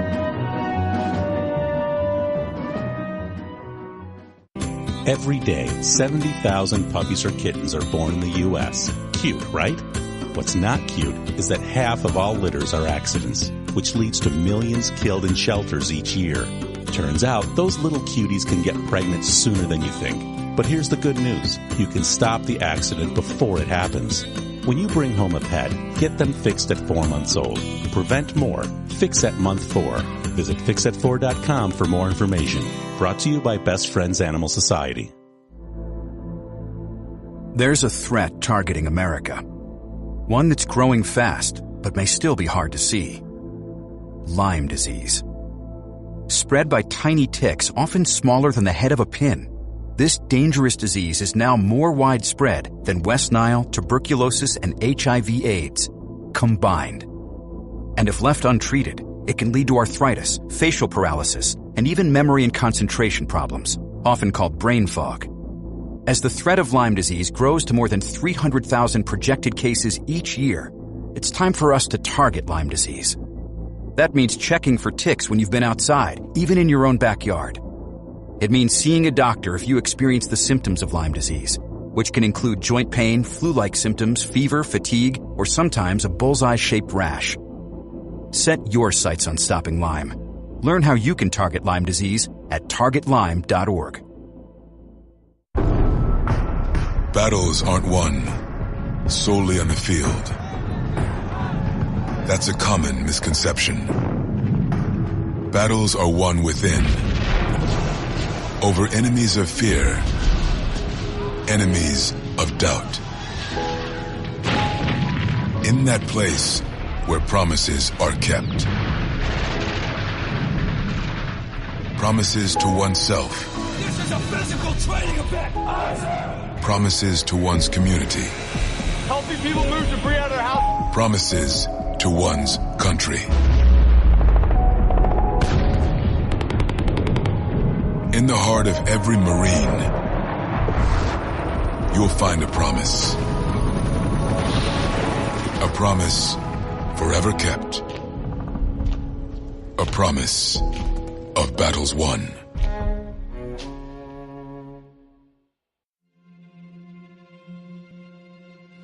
We're here early before they wake up. We stay late. We stay informed.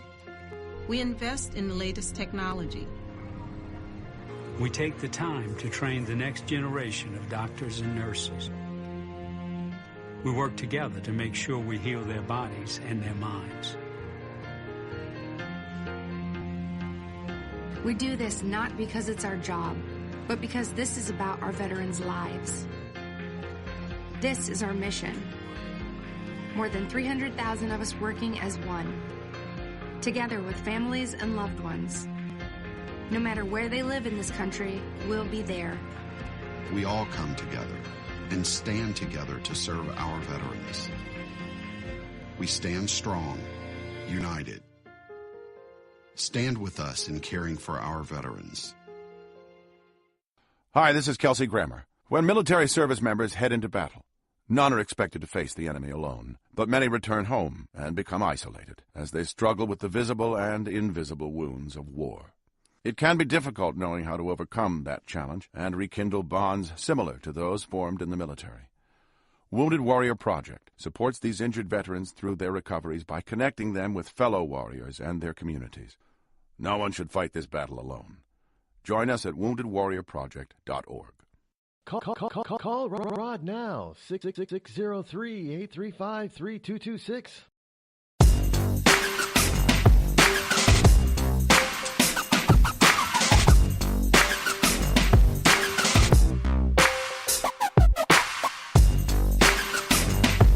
And welcome back. Listen, if you are, I was just reading here, somebody was just sent me an email. I've got somebody on the phone here now with me. I got CS on the line. But if you're having trouble using the Skype number, if you have Skype yourself, you can still get through. You can find me at Reccles44. RECCLES 44, and I do know that Skype to Skype is still active. I don't know about the phone number 603-835-3226. Evidently, some people are getting through and some people are not. I have no idea what the hell is going on with that at the moment, but that is a separate issue. If you can get through, or if you can Skype to Skype, it's Reccles 44 is the ID number here for that one. That, as far as I know, that works well.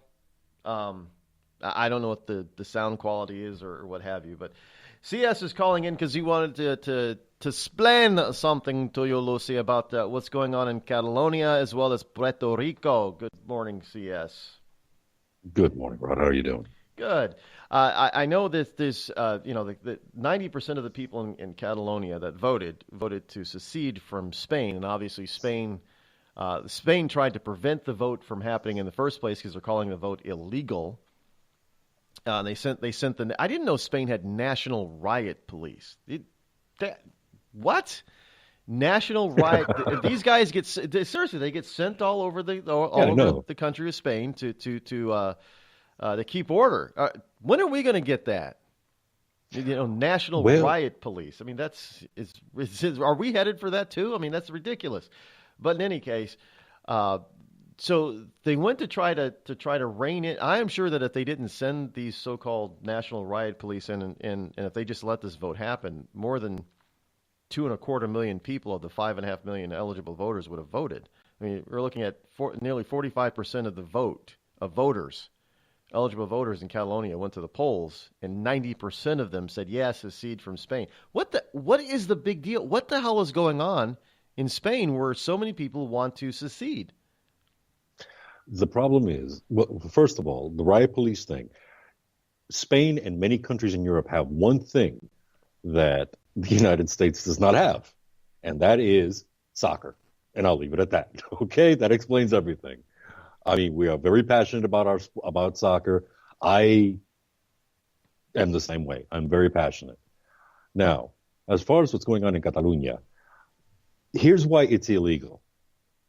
It's been mandated ever since the end of the Franco era, which was a true fascist, not what Americans try to call a fascist nowadays. At the end of the Franco era, King Juan Carlos, he came into power, and the parliament came along with him, and he decided, we are going to make a new constitution. And Spain has a constitution, believe it or not. But what happens is that one of the mandates in this constitution is that if anybody decides to secede from Spain, it has to be a national agenda.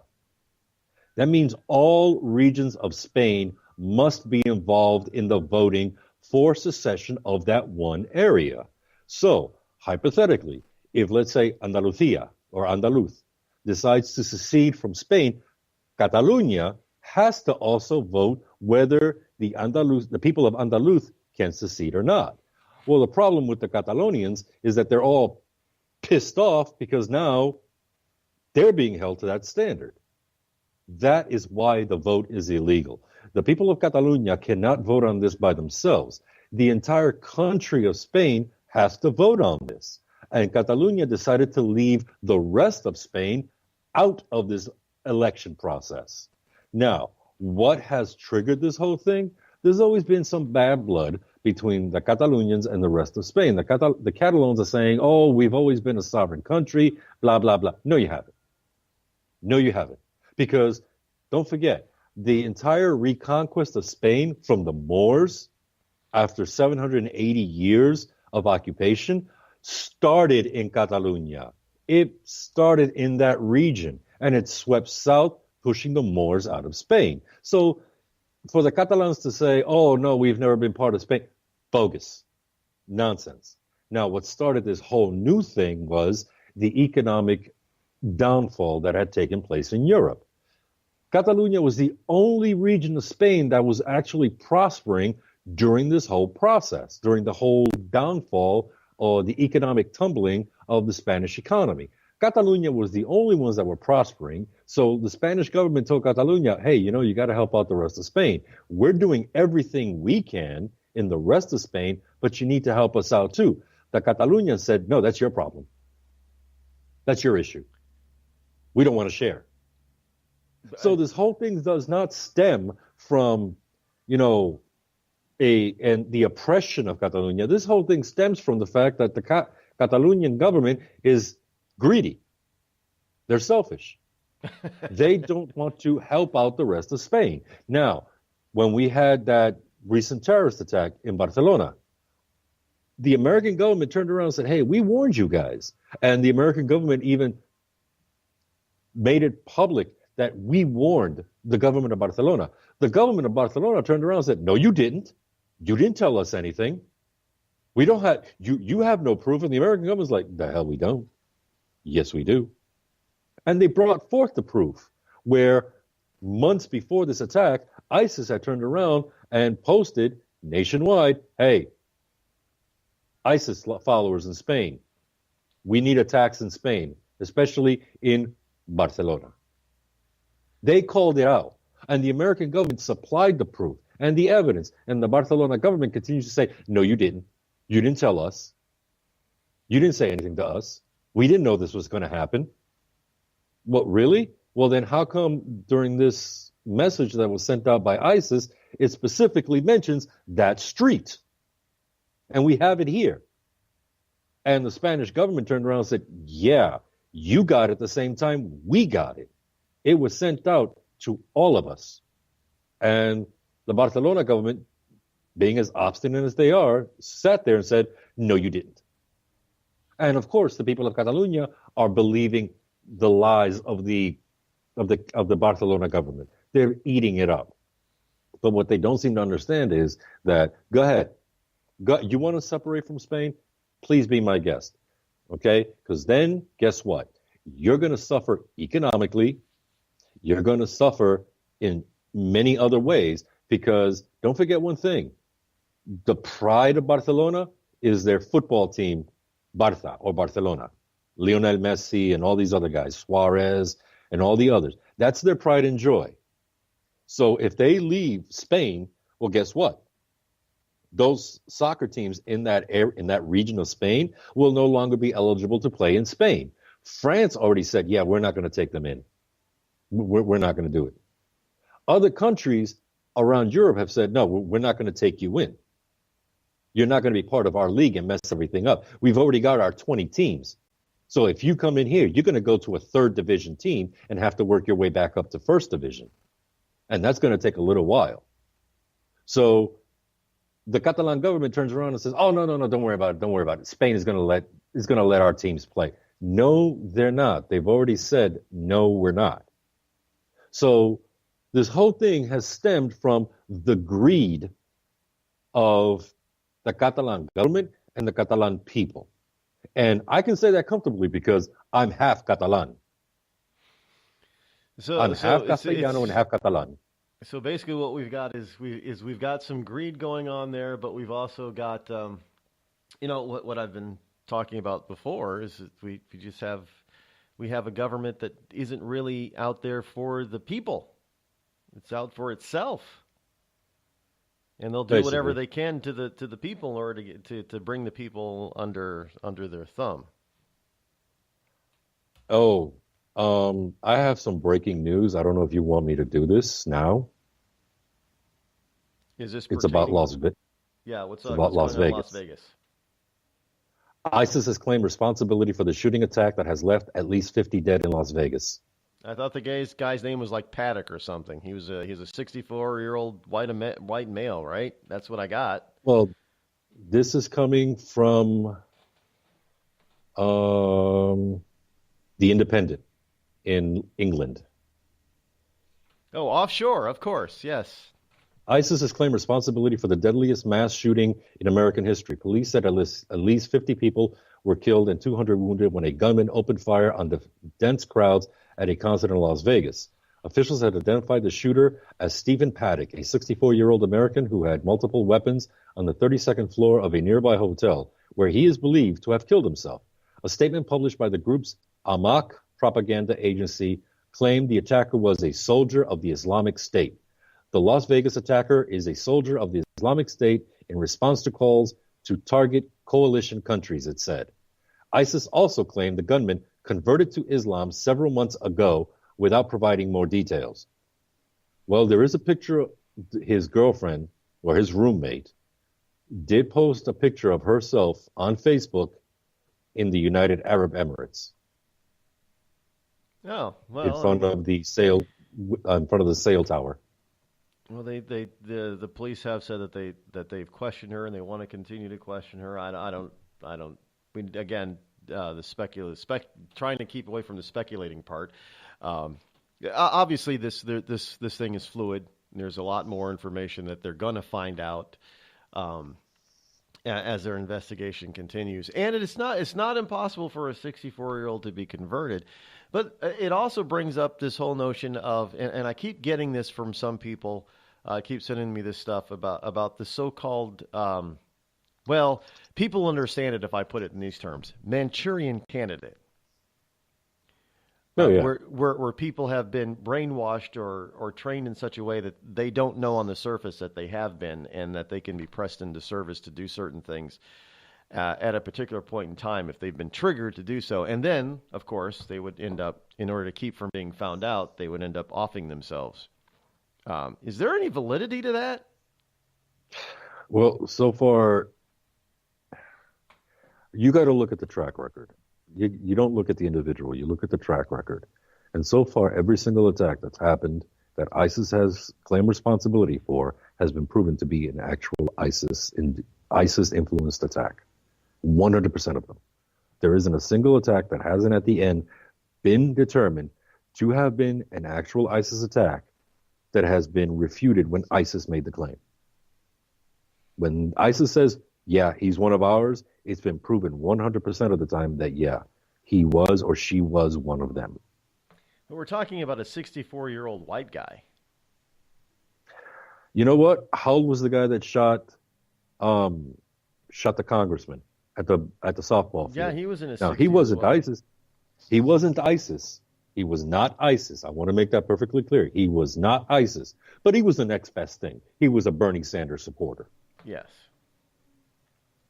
In his 60s. I mean, it's not like a baby boomer can't be violent. We know that they can, but it is unusual for somebody of this age to do that, which is why I'm asking: is it possible for them to convert somebody of such an advanced age so easily, so quickly, to turn around and do that, or is there something to this sort of Manchurian style candidate type of thing?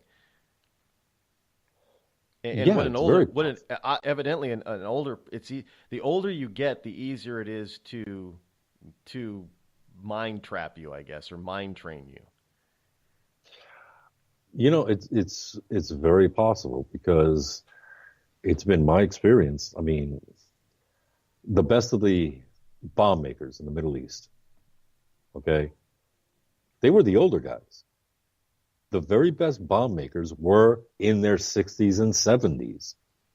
these guys brought bomb making or IED making to a whole new art form. Now, even though they were born and raised in the ideology of violent extremism for the sake of Islam, they were born and raised into it. The fact still remains is that at their 60s and 70s, they were still committing great deal of violence. Now, some guy comes along, he's in his 60s, and he meets this woman who, to this point, I don't know if she was an American citizen or not. I don't know. But looking at her last name, I would say, yeah, she was. But don't forget, there are a lot of Filipinos that are Muslim. There are thousands of Filipino Muslims. So until we get her back history and his back history, we can't say what influenced him, but what we do know is that at one point in time, they both went to the Middle East. They both went there. What happened there, or for what reason did they go there? I don't know as of yet. But the fact remains is that a 60-year-old person can commit great deal of violence. Yeah. Yes, we've learned that they definitely can. That's going to change the whole dynamic of how we deal with people, because we used to think it was teenagers and 20-somethings that were doing all of the damage and stuff, and now we've got 60-year-olds doing it, and that changes the whole dynamic.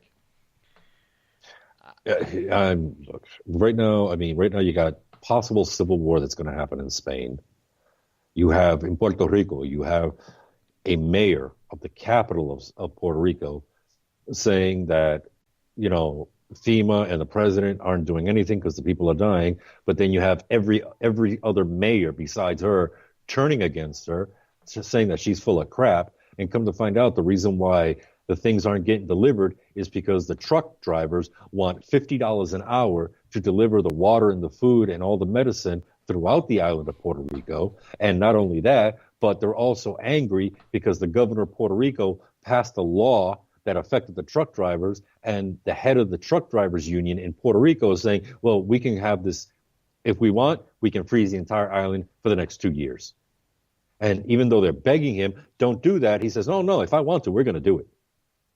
So it's not the fact that, it's the governor or the president, it's the damn union, because they want their truck drivers to get $50 an hour, and not only that, they want that law completely repealed. So they're trying to blackmail the governor of Puerto Rico. Well, honestly, all the president has to do is call up Missouri, call the United States Army and said, hey, do me a favor, send about 1,088 mics to Puerto Rico. 88 mics, that's the MOS designation for truck driver. That's the military designation for a soldier who is a truck driver. Guess what? Send 1,000 of them over to Puerto Rico. Everything's going to get delivered. Forget the union. Done. Well, if that's what needs to be done, then that's what needs to, it's ridiculous that these people, well, hey, like I said at the beginning of the program, these people are playing politics with everything. They're running on people's emotions. They're trying to emotify instead of logically take. Now, if somebody was really cared about their people, they wouldn't care about the politics. They just want the food and water and the services to get where they needed to go. Not put any stipulations on them, not have any limitations on them, not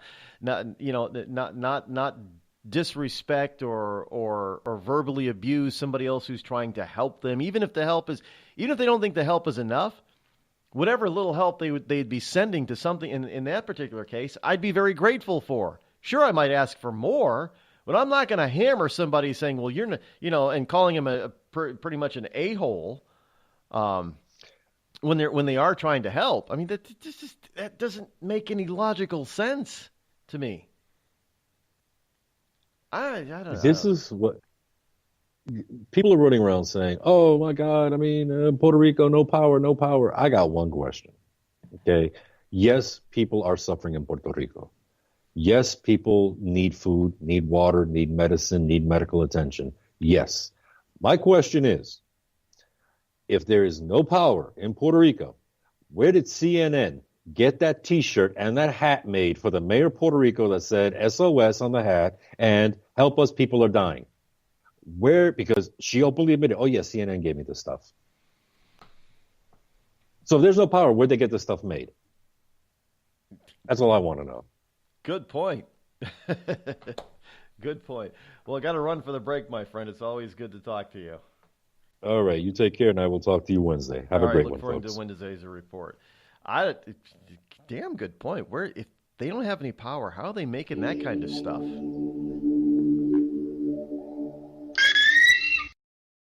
I'm not Rod Eccles, and I approve this message. Tired of paying outrageous prices for Viagra? Well, we have great news for you. Now you can finally get Viagra at huge discounts. Healthy Man allows you to save up to $500 on Viagra. Why pay U.S. pharmacy prices of $15 per pill or more when you can get Viagra for less than $3 a pill? Call today and get 40 Viagra pills for only $99. This can cost as much as $600 at your local pharmacy. You can't afford not to call us. If you want Viagra at the lowest prices, never pay $15 a pill pharmacy prices again. Get Viagra for less than $3 a pill. Call 800-595-2614 today and save up to $500 and get 40 pills for just $99. Healthy Man is fast, easy, and affordable. Operators are waiting at 595-2614 to take your call now. Call 800-595-2614. That's 800-595-2614. Again, 800-595-2614.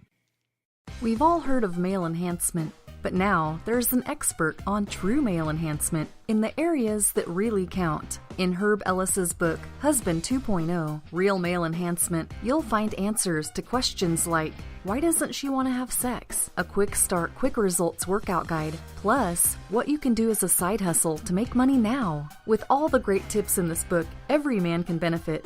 Get the book, Husband 2.0, Real Male Enhancement, on Amazon.com. It started with a knock, but it wouldn't end there. What happens in the story next, many wouldn't understand, and most wouldn't believe. 5 + 2 = Perfection by Samuel Rosette Jr. is a must-read. The scriptures within are reminders of the ancient past, and yet intriguingly infuses with texts which stand on the edge of the stage of relevancy. Available online at Westbow Press, Amazon, Books A Million, Barnes & Noble, and SamuelRosetteJr.com. A couple of weeks ago, a long-haired young person came into our bank and said, I'll bet you're a Nazi. Well, I love America, support the Constitution, and believe in capitalism. So I told him I'm not a Nazi, and I'm not. So what happens? The punk breaks out 2 windows and pepper sprays an elderly woman in the face. You know, there's one thing about long-haired young people nowadays. They're real assholes. Long-haired young people. You suck.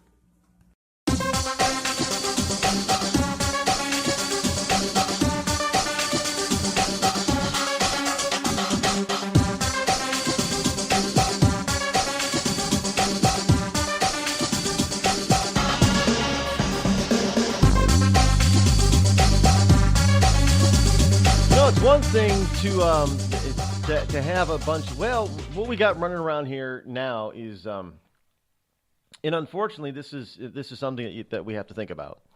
We got a bunch of young people, teens and 20-somethings running around out there, forming the basis for Antifa and Black Lives Matter, and now we're getting baby boomers that are getting back into the action, but this time they're picking up guns. And now remember, baby boomers are not. They're not foreign to violence. Baby boomers are the flower children of the 60s and early 70s. And if you go back and look historically what happened then, well, our government being a little heavy-handed in some cases, and baby boomers, the flower children, being anything but flower children back then. So it's not as if these people don't know how to commit violence when they think it's going to be to their advantage. There is no difference between Antifa and flower children. Antifa today and flower children of the 60s. No difference whatsoever. It was just another quiet Saturday at the Johnson home. Honey, have you seen the hammer? It's in the garage. Oh, no, not the garage.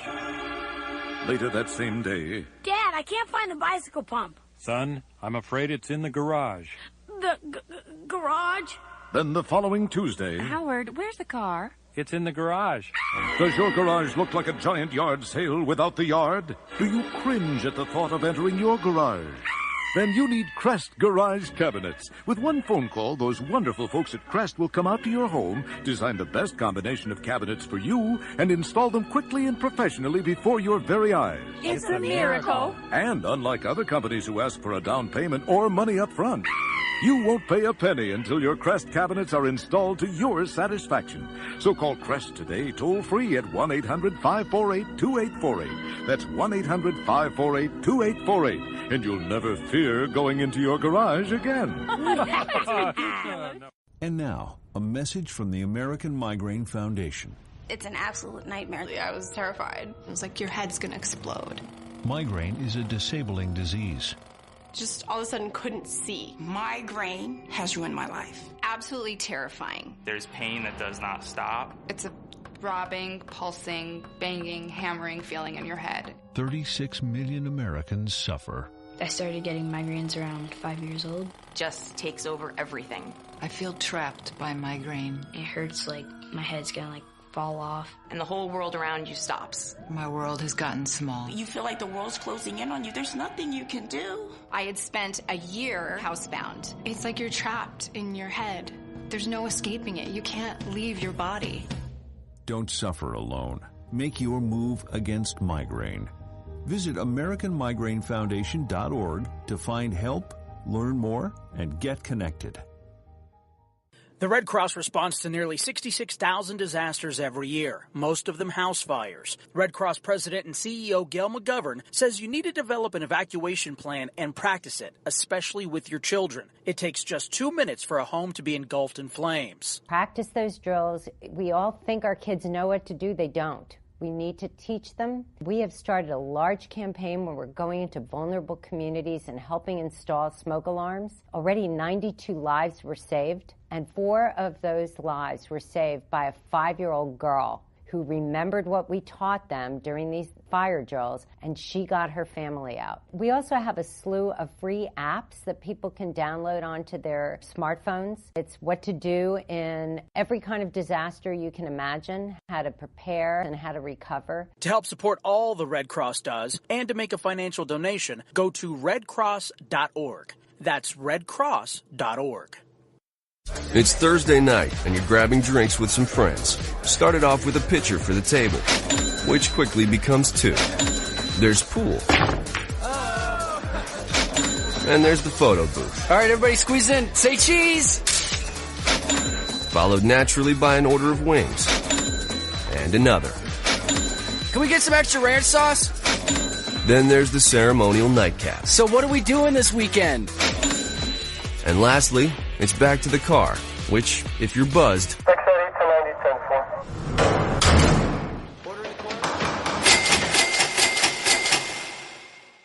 could be the most expensive night of your life. Getting pulled over for buzzed driving could cost you around $10,000 in fines, legal fees, and increased insurance rates. Nothing kills a buzz like getting pulled over for buzzed driving, because buzzed driving is drunk driving. Brought to you by the National Highway Traffic Safety Administration and the Ad Council.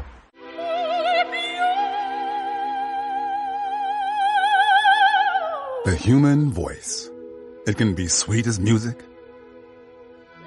powerful as thunder, And so, my fellow Americans, cheerful as laughter. But for millions of people, it can also be a sign of COPD. This serious lung disease can make it so hard to breathe, you often can't catch a breath or finish a sentence, let alone carry a tune. And many who have COPD don't even know it. That's where your voice comes in. If you think you or a loved one have symptoms, talk with a healthcare provider. Early diagnosis can mean better treatments and quality of life. Join us in raising our voices for the millions with COPD who can't. Learn more, breathe better at NIH.gov.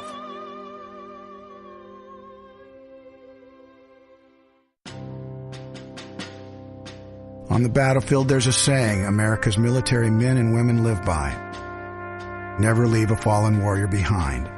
Ever. Off the battlefield, Wounded Warrior Project operates with the same goal. We leave no warrior behind.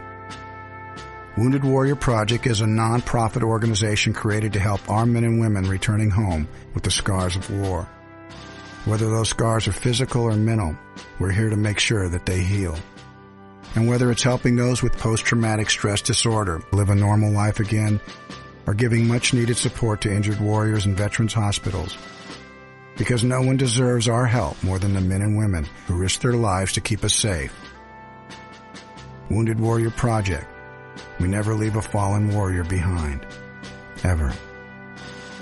Learn more about what we do at woundedwarriorproject.org. Every day, the men and women of the United States Marine Corps demonstrate their commitment to defend the American way of life. Since 1775, we have served our nation as a force in readiness. From combat operations to humanitarian assistance in every corner of the world. No matter where the mission takes us today, or wherever our country needs us tomorrow, we always remember the land we call home. As Marines, we take a stand for each other, for our nation, for us all, the few, the proud, the Marines.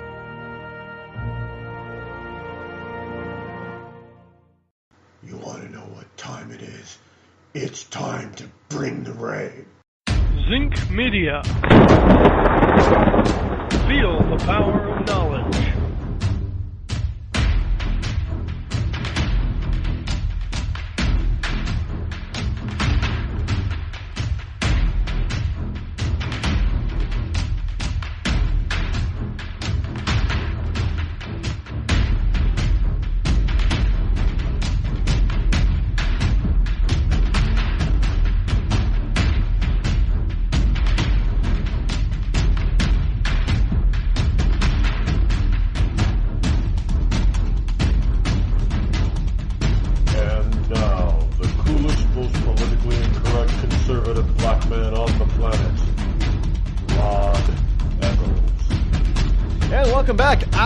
Number 3 here on the Rod Eccles Show, the fastest 3 hours of internet talk radio is right here on this program, powered by Zinc Media Arts and Spreaker for now.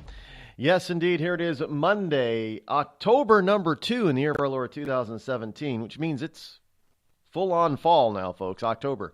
The leaves are changing their colors up here in northern New England. If you go north, the leaf peeping season is almost in full swing. North of here, up into the North Country, the northern White Mountains and northern Green Mountains and of Vermont and what do they call them in Maine? Maine doesn't have really. They don't call them anything in Maine, I don't think, the mountainous region.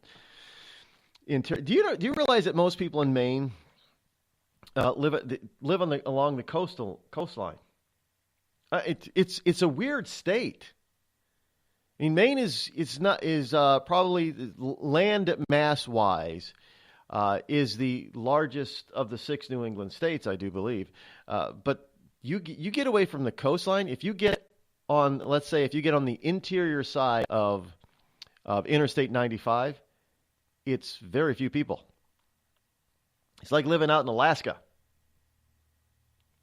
Except in Maine, you can't see Alaska from your house. You can see Canada, though. You could probably see Canada from your house in Maine. But most people in Maine live along the coastline, live along the I-95 corridor up through Augusta, Bangor, that type of thing, and out towards the coast from 95. There aren't many roads going into the interior of Maine. Again, pretty much a lot like Alaska. So if you don't want to go to Alaska, as they would say here in New England, you can go to Maine. And I'm going to bet that if you could get out there in the wilderness of Maine, you're probably not going to have too many people, including government, coming to bug you. Because there's nothing there. Honestly, there's not a whole hell of a lot there. And that's not a bad thing. Just pointing out the way Maine is laid out. But so you can come on up and view the leaves changing. I always hesitate to use the words foliage because I always mispronounce it, and people make fun of me when I mispronounce it. I'm not going to tell you how I pronounce it. Just say it's due to an accent that I may have. But yes, I really have to be conscious of how I pronounce certain words, and that's one of those words I have to be cognizant and conscious of how I pronounce it. The foliage of New England is coming into full bloom.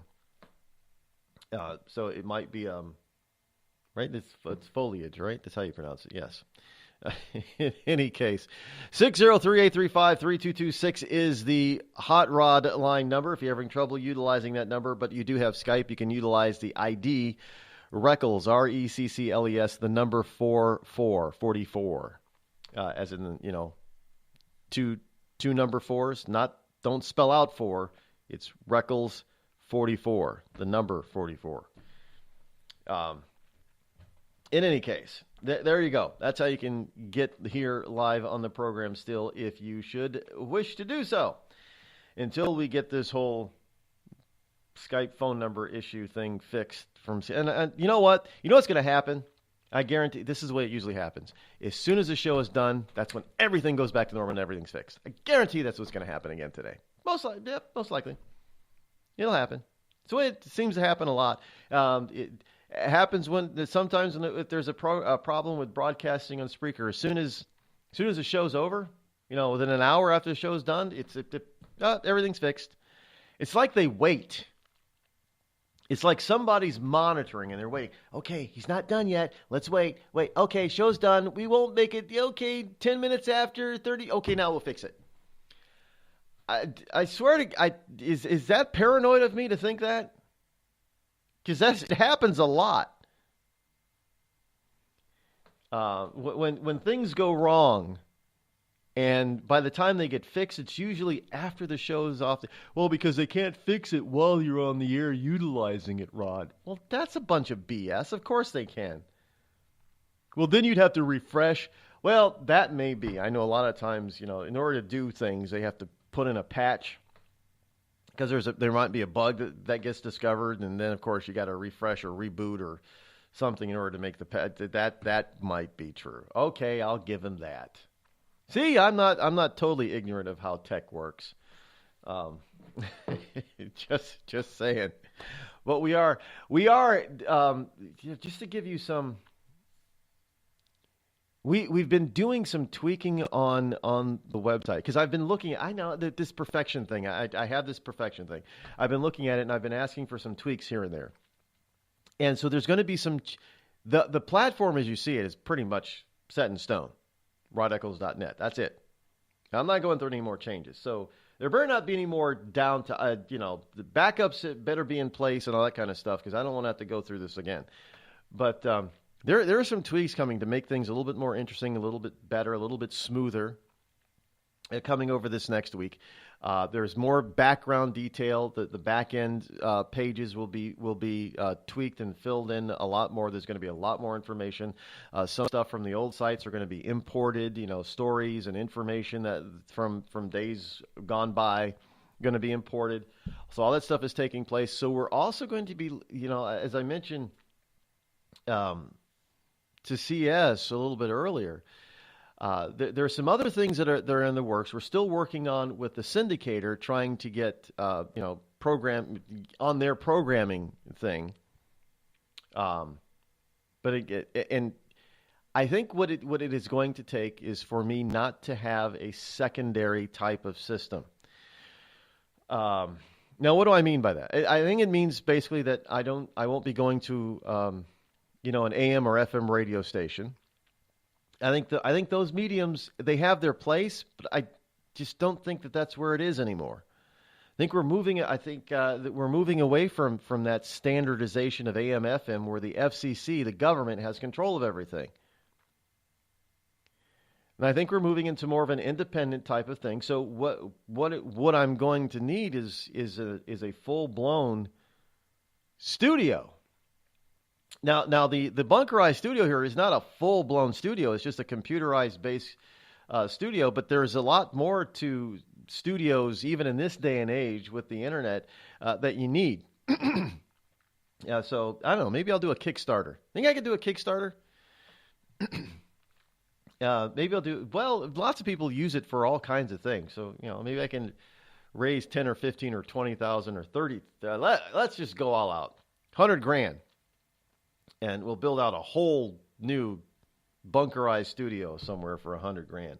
And if you think, well, that'd make a sweet ass studio, right? Not really. That's really, $100,000 is really a basic studio.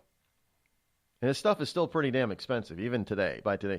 It's not, well, some of this sound equipment, the actual equipment, hardware, some of it is expensive. But the problem is the software. You get raked over the coals with software. I mean, just look at what Microsoft charges for some of its software. It's ridiculous. And you get raked over the coals with the software. Lots of software stuff out there is like that. It's some of the Adobe stuff. A lot of the the artistic or digital art or stuff is really expensive. So I mean, you could, and they limit how you utilize it too. So there's just a bunch of there's a lot of different ways out there, and having your own phone system that comes in. Instead of having to utilize, but then the problem is if anything goes wrong with it, I can't get on and send an email to somebody and say, there's a problem with your service. It's all on whoever owns the service, which in this case would be me if I had my own internal server network and everything. And then I'd have to fix it. Couldn't blame anybody else then. So there's advantages and disadvantages to all of that.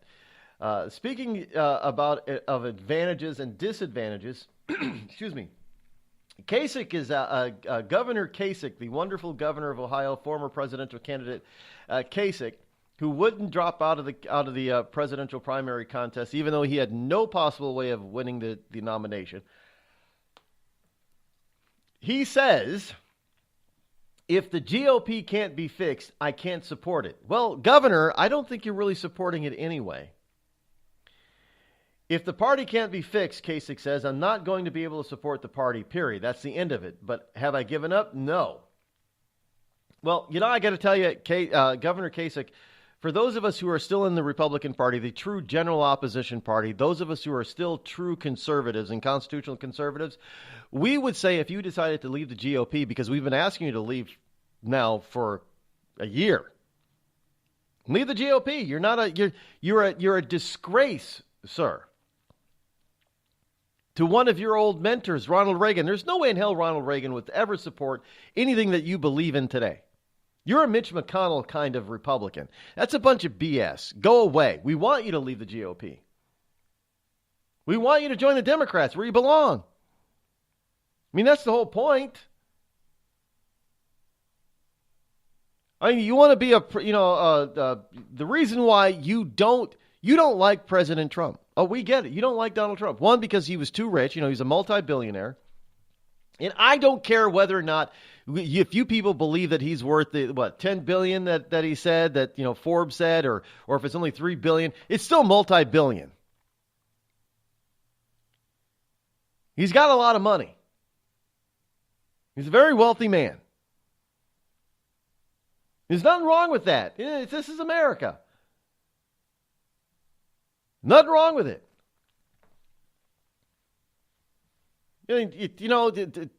Frankly, he had more money than Mitt Romney. Yeah, but I know people didn't like Mitt Romney because Mitt Romney what was Mitt Romney worth? Like $330 million?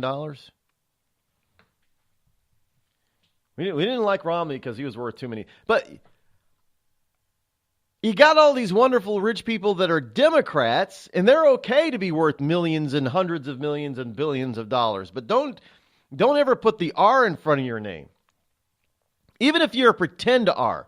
And Kasich didn't like the fact that Trump was a Republican, and Trump was beating out all of the R's, all the fantabulous real politicians. Well, Governor, we're tired of politicians. Because look what politicians are doing right now in Congress. Nothing. And why are you doing nothing? Simply because you don't like the guy that the people elected as president? I mean, how anti-American can you be? Well, I shouldn't say anti-American. How anti-American citizen can you be? And that is Governor Kasich. John Kasich is anti-American citizen because he is so vehemently opposed to the person that the people elected. Would John Kasich rather have seen Hillary Clinton elected as president? You bet your sweet ass he would. If it wasn't going to be him as president, if it wasn't going to be another insider, you bet your sweet bupkis that John Kasich would have preferred to have Hillary Clinton as president. Why? Because Hillary's a classic insider. She's a professional politician. She knows how to be steady, measured, presidential. She knows how to make deals, right? Well, not really, but she knows how to make deals. She knows how Washington works. Well, Governor, I think that you belong, if the people of your state want you as governor, that is fine. But I think the American people spoke pretty loudly when they said they didn't want you as president. And that ticks him off big time. Make no mistake about it. That ticks off John Kasich big time, that the American people, the voter, rejected him in favor of Donald J. Trump. You just don't do that to some people. Their egos can't take it. And I think Kasich is one of those people that has a fragile ego. Tired of paying outrageous prices for Viagra? Well, we have great news for you. Now you can finally get Viagra at huge discounts. Healthy Man allows you to save up to $500 on Viagra. Why pay U.S. pharmacy prices of $15 per pill or more when you can get Viagra for less than $3 a pill? Call today and get 40 Viagra pills for only $99. This can cost as much as $600 at your local pharmacy. You can't afford not to call us. If you want Viagra at the lowest prices, never pay $15 a pill pharmacy prices again. Get Viagra for less than $3 a pill. Call 800-595-2614 today and save up to $500 and get 40 pills for just $99. Healthy Man is fast, easy, and affordable. Operators are waiting at 595-2614 to take your call now. Call 800-595-2614. That's 800-595-2614. Again, 800-595-2614. It started with a knock, but it wouldn't end there. What happens in the story next, many wouldn't understand, and most wouldn't believe.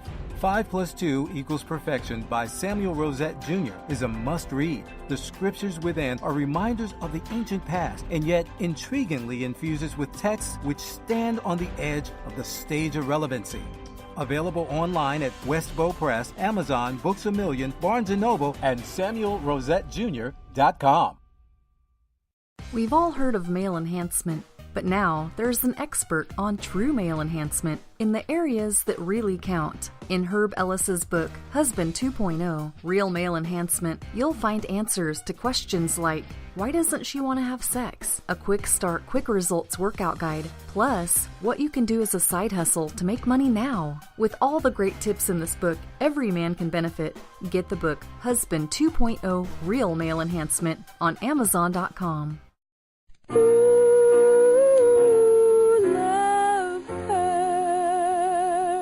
Yes, love hurts. It can hurt emotionally, but more important, it can also hurt you physically. It can hurt you in a way which nobody who owns a hot tub and lives in California can afford to be unaware of.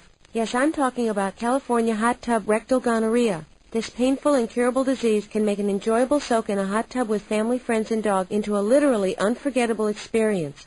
If you catch California hot tub rectal gonorrhea, not only will you walk around feeling like you're about to pass a twisted sardine can lid, you'll also smell like a pile of burning tractor tires. So don't jump out of the frying pan and into the hot tub, because if you get California hot tub rectal gonorrhea, it'll really burn your ass. This has been a public service message brought to you by the Citizens Against CHTRG Foundation. California hot tub rectal gonorrhea. We're not going to take it sitting down.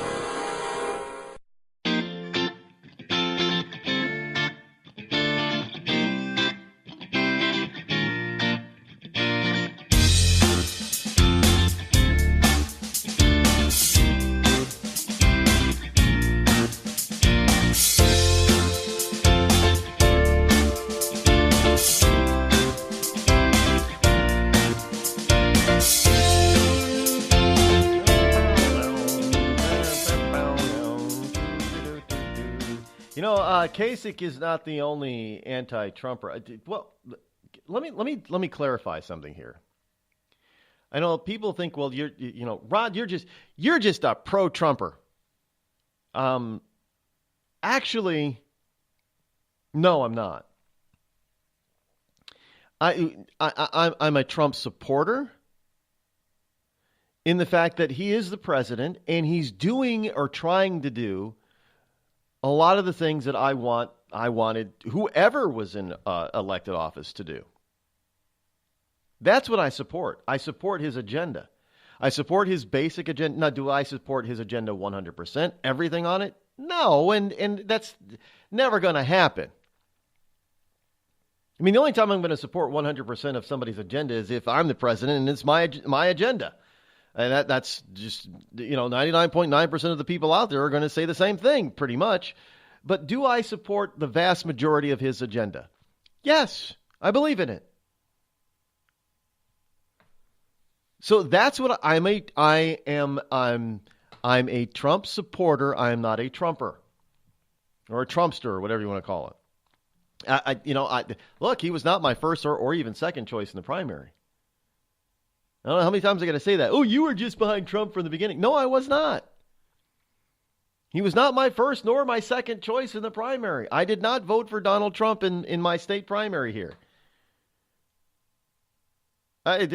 People just, they tend to forget that because I don't know how many times I've said it. But when he became the nominee, I was fully behind him and fully supported him because it was one or the other. It was either him or Hillary. And I happen to agree with a big portion of his agenda as he stated, as he campaigned on it. And I still support much of his agenda.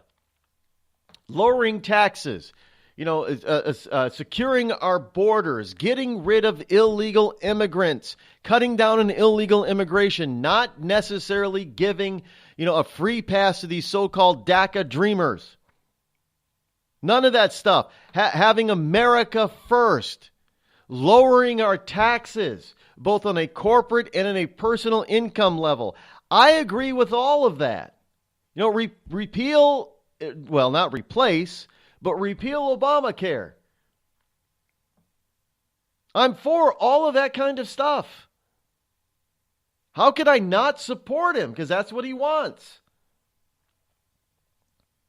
Am I not going to support him because he's not a political insider? Well, I mean that's a big plus nowadays in my book as far him not being a political insider. That's a big plus considering all the insiders of today. You people in Congress right now, you're doing yourselves a disservice. You're hurting the insiders more than you're helping. Mitch McConnell thinks, well, I'm standing up for the inside. No, you're not. You're hurting them. These people just don't get anything they are so disconnected from you and me. You get people like John Kasich, well, if the party can't fix itself, if I can't help fix the GOP, I'm leaving. You are so freaking disconnected, John Kasich. You have no idea what the real people want, what the everyday, middle-of-the-road citizen wants. We want, you know what they should do? There's a program, he's a Canadian, by the way, Herjavec, Robert Herjavec, Main Street USA. I don't know what channel it comes on. I catch it on Hulu. But they actually go in, and Robert Herjavec is a Canadian. You might think he might be a little bit liberal. Coming from Canada, you might be right. But it's all about the individual. It's all about the small business person. It's all about the Main Streeter. People on Main Street. Those are the people that count. The everyday, average American. Those are the people that count, and those are the people that our wonderful politicians can't seem to fully understand because they're completely and totally disconnected from us.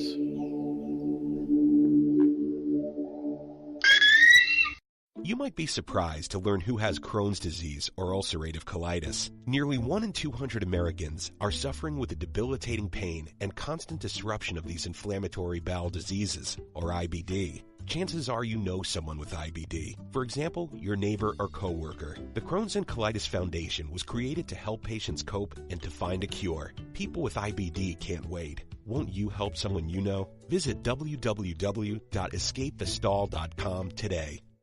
Were you born from 1945 to 1965? People born during these years are 5 times more likely to have hepatitis C, but most people don't know they are infected. So even if you try to eat right, exercise, and take care of yourself, you can still have hepatitis C, a serious liver disease that often has no symptoms. In fact, people can live with hepatitis C for decades without feeling or looking sick. But over time, hepatitis C can cause serious health problems, including liver damage, liver failure, or even liver cancer. Getting tested is the only way to know if you're infected with hepatitis C. That's why the CDC recommends everyone born from 1945 to 1965 get a blood test for hepatitis C. Treatments are available that can cure this disease. So talk to your doctor about getting tested. It could save your life. A message from the CDC. Everyone is talking about healthcare these days. America spends twice that of other developed countries on our healthcare system, yet our health ranks near the bottom. How can we stop spending so much and getting so little? Shifting to a system based on primary care can help fix the problem. Patients with a primary care doctor live longer, healthier lives and are less likely to suffer from cancer, heart disease, or stroke. Primary care that is comprehensive and coordinated also saves money. Patients who have a primary care doctor spend 30% less on health care than patients who don't. States with a high number of primary care doctors have lower health care costs and higher quality care. Primary care can help make America healthy again. To learn more about the benefits of primary care, visit www.healthisprimary.org. This message is brought to you by America's Family Physicians. It's been called shell shock, war neurosis, and battle fatigue. Today, we call it post-traumatic stress disorder, and it affects 1 out of every 5 warriors returning from battle in Iraq and Afghanistan. The Wounded Warrior Project offers comfort and support for warriors with PTSD and all other scars of war, whether those scars are visible or hidden. Find out how to help, because for warriors, the greatest casualty is being forgotten. Please visit woundedwarriorproject.org. The Amazon's rainforest is being cut down so fast that by 2030, 55% of it could be completely wiped out. The Earth's forests can't speak up when they need help, but we can. Be the voice for those who have no voice. Visit worldwildlife.org. There's a threat targeting America. One that's growing fast, but may still be hard to see. Lyme disease. Spread by tiny ticks, often smaller than the head of a pin. This dangerous disease is now more widespread than West Nile, tuberculosis, and HIV/AIDS combined. And if left untreated, it can lead to arthritis, facial paralysis, and even memory and concentration problems, often called brain fog. As the threat of Lyme disease grows to more than 300,000 projected cases each year, it's time for us to target Lyme disease. That means checking for ticks when you've been outside, even in your own backyard. It means seeing a doctor if you experience the symptoms of Lyme disease, which can include joint pain, flu-like symptoms, fever, fatigue, or sometimes a bullseye-shaped rash. Set your sights on stopping Lyme. Learn how you can target Lyme disease at targetlyme.org. Dad, we need to talk. Can we just enjoy the drive? If you're not going to listen to me, Who we listen to? Jeffrey. Marcia Gay Harden, what? Eyes on the road, Dad. What are you doing? What are you doing in my back seat? How did you get in here? You're getting older. Not that old. Your brain's changing. It's natural. Yeah, that's what I was saying. Honey, I've got experience with this. Jeffrey, brain health is all about making the most of your brain as you age and helping to reduce some of the risks to your brain. Really? Now that's interesting. So, you'll talk to her about this, but not me. Marcia Gay Harden? Where did she go? Learn what you can do to help keep your brain healthy at brainhealth.gov. She didn't say goodbye. I mean, I would have. Visit brainhealth.gov.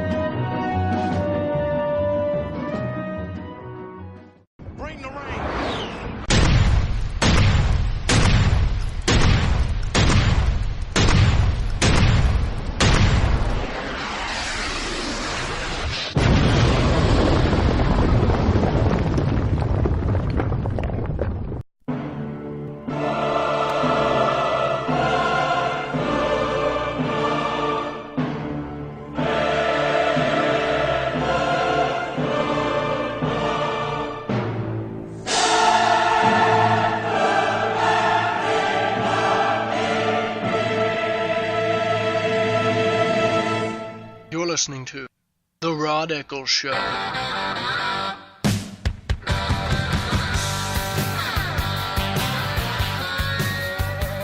welcome back. Glad that you are here.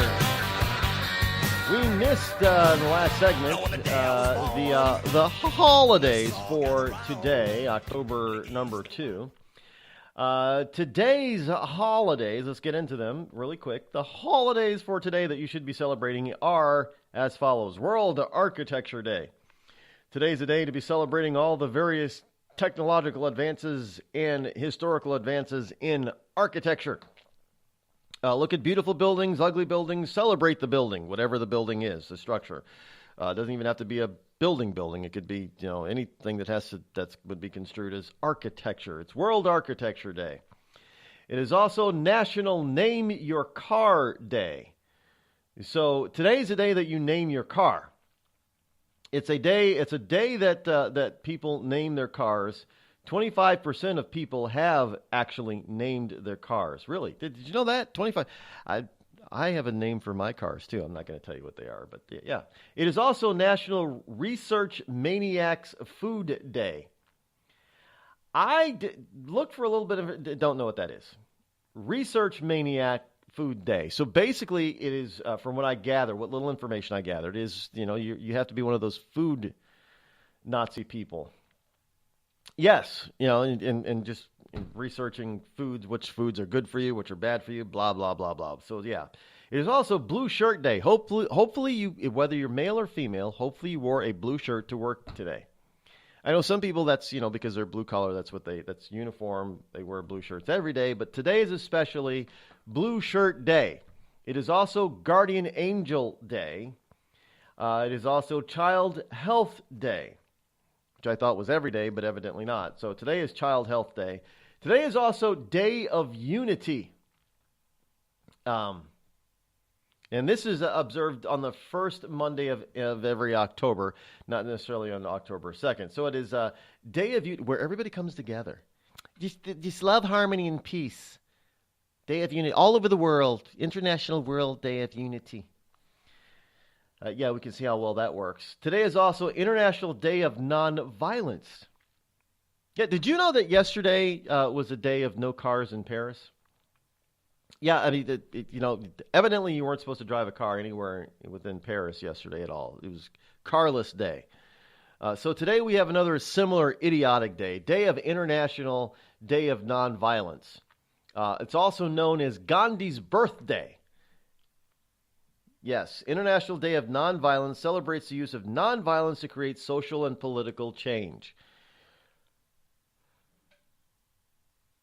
Versus what we already have. Isn't this ironic that we'd have, on Gandhi's birthday, we'd be celebrating one of the largest terrorist attacks on U.S. soil in U.S. history. For Nonviolence Day, yeah. It is also, well, if you can't get along with the nonviolent stuff, then just go to your local seafood joint and get some scallops, because today is National Fried Scallops Day. Today is also National Consignment Day, where you should go, didn't Macklemore have a song about consignment shopping? Yeah, no, seriously, ask your grandpa, can I have his hand-me-downs? I'm going to, pop some tags. Got $20 in my pocket. I'm a gonna. Yeah. Looking for a come-up. That type of thing. Yeah, that was Macklemore. So today is National Consignment Day. It's also National Custodial Worker Day. So say hello to your janitor. Be nice to give your janitor, well, they don't call them janitors. What are they? The custodial engineers, custodial workers? Janitor. Be nice to your janitor today. Give your janitor some flowers or something. Give him a flower pin. And try not to create such a mess in your office space so they don't have to clean it up so much today. Give him a day off. Clean up your own mess. Today is also World Habitat Day.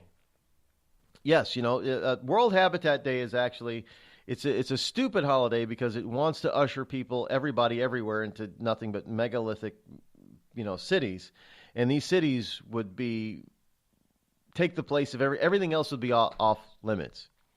So you'd be stuck in, like a rat in a high tower. Well, World Habitat Day. It's also World No Alcohol Day.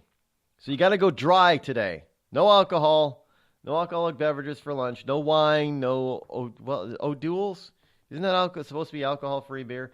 No, don't drink anything today because it's World No Alcohol Day.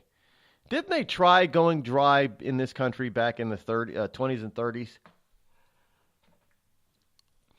Yeah, it was called Prohibition. So today is World Volunteer Prohibition Day. It's also World Day for Farmed Animals.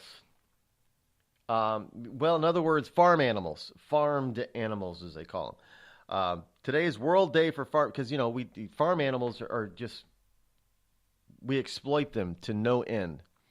We take their milk and their eggs, and we use them for meat. Our protein source. We kill the piggies, and we kill the cows, and we kill the chickens, and we kill the goats.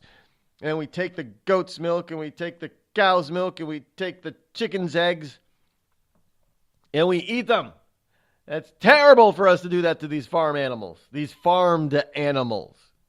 They're nothing. They're only human. They're nothing but aminals, man. You can't do that to an aminal.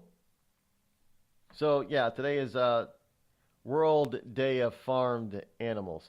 It is also, lastly, today it is also International Phileas Fogg's Wager Day. And I know some people are saying, who the hell is Phileas Fogg? Well, if you don't know who Phileas Fogg is or was, he is a fictitious character. Yes, Phileas Fogg Wager Day is a holiday that celebrates the key events in Jules Verne's novel of Around the World in 80 Days. So Phileas Fogg is actually a fictitious character. In the book, Phileas Fogg, the main character of the 1873 novel, makes a wager of 20,000 British pounds to circumvent the Earth in 80 days or less on October 2nd of 1872. This unofficial holiday celebrates the wager that set out one of the world's most famous adventures and put it in motion. Around the World in 80 Days is a book that covers some of the biggest changes in the world of transportation and travel that were happening in the late 19th century. Some of these included the construction of the Suez Canal, the starting of the Indian Railways, and the Transcontinental Railroad in the United States. The novel also follows the adventures Fogg has while circumventing the world. So how do you celebrate Phileas Fogg Day? That's Phileas, Fogg, F-O-G-G. Read the novel and find out if Phileas actually wins the wager. Read other works of Jules Verne, including Journey to the Center of the Earth and 20,000 Leagues Under the Sea. Watch a movie or TV adaptations of the particular book. Yes, that's how you celebrate today, by immersing yourself in Jules Verne vernacular and in books and movies, and just fill your day up with Jules Verne stuff. How's that? Speaking of Jules Verne and fiction, from the New York Times, the New Washington is in their political section today. Though out of power, Democrats are winning the fight, says Pelosi. Yes, Pelosi, the woman's totally cracked. Although, you know what? She may not be that far off. There may be a smidgen of truth in what Nancy Pelosi says. The president wants to work together. Representative Nancy Pelosi said, "We have a responsibility to find common ground." She says that's her view, that even though that the Republican is the president is a Republican, and the Republicans hold both houses of Congress, Nancy Pelosi believes that the Democrats are actually winning. It reminds me, the first thing I can think of whenever Nancy Pelosi says that is Charlie Sheen from 2.5 Men. Representative Nancy Pelosi might have retired from Congress had Hillary Clinton been elected, content that she was leaving the government in capable female hands for the next 4 years. One of the reasons why I stayed here is because I thought Hillary Clinton would win. We'd have a woman president, so there'd be a woman not a seat at the table, but at the head of the table for the world, said Pelosi. We wanted to have a woman president, she said in an interview for the New York Times podcast, The New Washington. But when we didn't, then I couldn't walk away. So she says that the Democrats are winning, even though Hillary Clinton didn't win, so she could retire and ride off into the sunset quietly. Instead, we have a bunch of Nancy Pelosi, expletives and excerpts of her saying the most ridiculous things from the politician could possibly say, like that. Well, Hillary Clinton is such a wonderful person. And I just thought that she was actually going to win, so I could retire. But the California Valley girl soon realized that on November 8th that the American people were not going to be following the Democratic playbook and elect Hillary Clinton as the next president of the United States. Instead, they got a boorish, rich white male by the name of Donald J. Trump, which means Nancy Pelosi then thought to herself, well, I can't retire now. Well, why not? She could still retire. Is there nobody to take her place? Really? I mean, does nobody take her place? But so even though Democrats can't seem to win a major election to save their own, collective lives, Nancy Pelosi still thinks that the Democrats are winning. So that means that Nancy Pelosi thinks the Democrats are winning strictly because McConnell and the GOP, the blue blood GOPs in the Senate especially, and in the House, can't seem to get their act together and pass any legislation. Paul Ryan is to blame for this too, but there's a lot more blame on McConnell in the Senate, because at least the House has passed a few things and sent it over to the Senate, which the Senate has refused to pass. The House voted to repeal Obamacare. Now some people say, well, they knew it wasn't going to pass in the Senate, so they could hide behind the fact that they voted for it. That may be true, and I wouldn't doubt it if it were. It wouldn't be a surprise. But here we have all these people on the GOP side that can't seem to work together and get their act together and pass any sort of meaningful legislation that Trump and the American people want. So in that regard, Nancy Pelosi is absolutely correct. The Democrats are winning the fight without having to fight. I mean, do you realize that? The Democrats are winning the fight without even having to fight. Because if nothing changes, if everything stays the same, if it's status quo, there's no tax relief, no tax changes, no tax cuts, no tax breaks, no tax reform, Democrats win. If there's no Obamacare repeal, no Obamacare replacement, no Obamacare betterment, no Obamacare fixing, if there's nothing done to Obamacare, Democrats win. If there's nothing done to immigration to fix the illegal immigration crisis, if the wall isn't built, if DACA recipients aren't sent home or sent packing, if illegal immigrants are not rounded up and sent back home, if illegal immigrants aren't stopped more often from crossing the border illegally, then the Democrats win. So maybe Nancy isn't too far off by saying, winning. We're winning.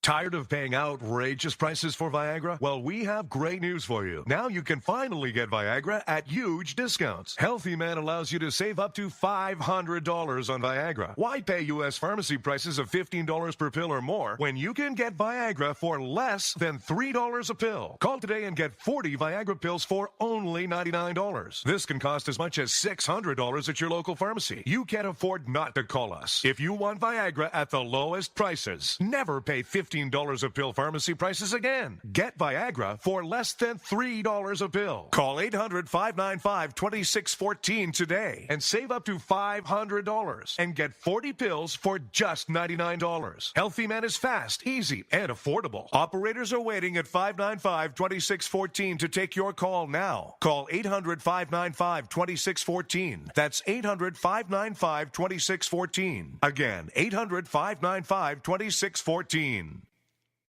We've all heard of male enhancement, but now there's an expert on true male enhancement in the areas that really count. In Herb Ellis's book, Husband 2.0, Real Male Enhancement, you'll find answers to questions like, why doesn't she want to have sex? A quick start, quick results workout guide, plus what you can do as a side hustle to make money now. With all the great tips in this book, every man can benefit. Get the book, Husband 2.0, Real Male Enhancement, on Amazon.com. It started with a knock, but it wouldn't end there. What happens in the story next, many wouldn't understand, and most wouldn't believe.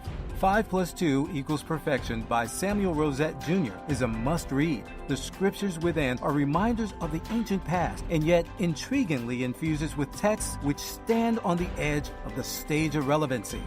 Available online at Westbow Press, Amazon, Books A Million, Barnes & Noble, and SamuelRosetteJr.com.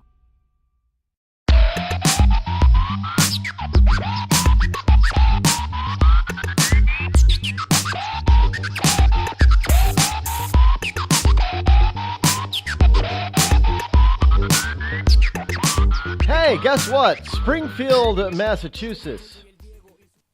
It seems that going back to Cambridge, Massachusetts, last week when I told you about the Cambridge Port Elementary School in Cambridge librarian Liz Phipps Soro tried to reject donations of Dr. Seuss books from the First Lady Melania Trump. She attempted to reject them because, as it turned out, the school board of that city stepped in and said it wasn't the librarian's call to begin with. Now, that mess, what a mess. I mean, that was just ridiculous. This is a librarian that had, 2 years earlier, Michelle Obama had also read from Dr. Seuss books, was surrounded by characters of Dr. Seuss, people dressed up as Dr. Seuss characters while she read from Dr. Seuss books. As it turns out, the librarian herself, at earlier times in her librarian career, dressed up in Dr. Seuss outfits and read Dr. Seuss books. But when Melania Trump attempts to donate them, oh, no, these books are racist. All of a sudden, they're racist. Well, only because Trump is the person behind giving the books to the school. But the school board stepped in and said, well, it's not her call to begin with. But as it turns out, there's another chapter to this story. And it just keeps going and going and going. But the mayor of the city of Springfield, where Dr. Seuss, Theodore Geisel, was born, he decided to add some balance to the equation. They have a museum. There is a museum in Springfield, Massachusetts, honoring Dr. Seuss, the Dr. Seuss Museum.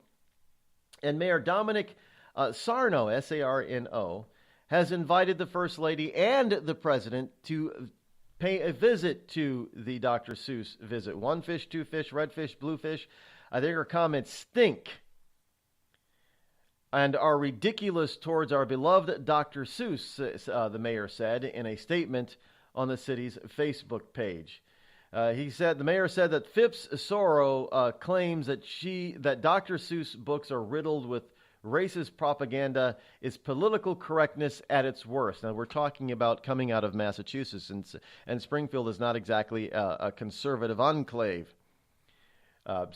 Political correctness, so you get somebody who's a moderate in Massachusetts who says that this is political correctness at its worst. Speaking of political correctness, O.J. Simpson, release from prison. But this also means efforts are being resumed by the Goldman family and Goldman attorney to collect some $33.5 million owed to them from a judgment.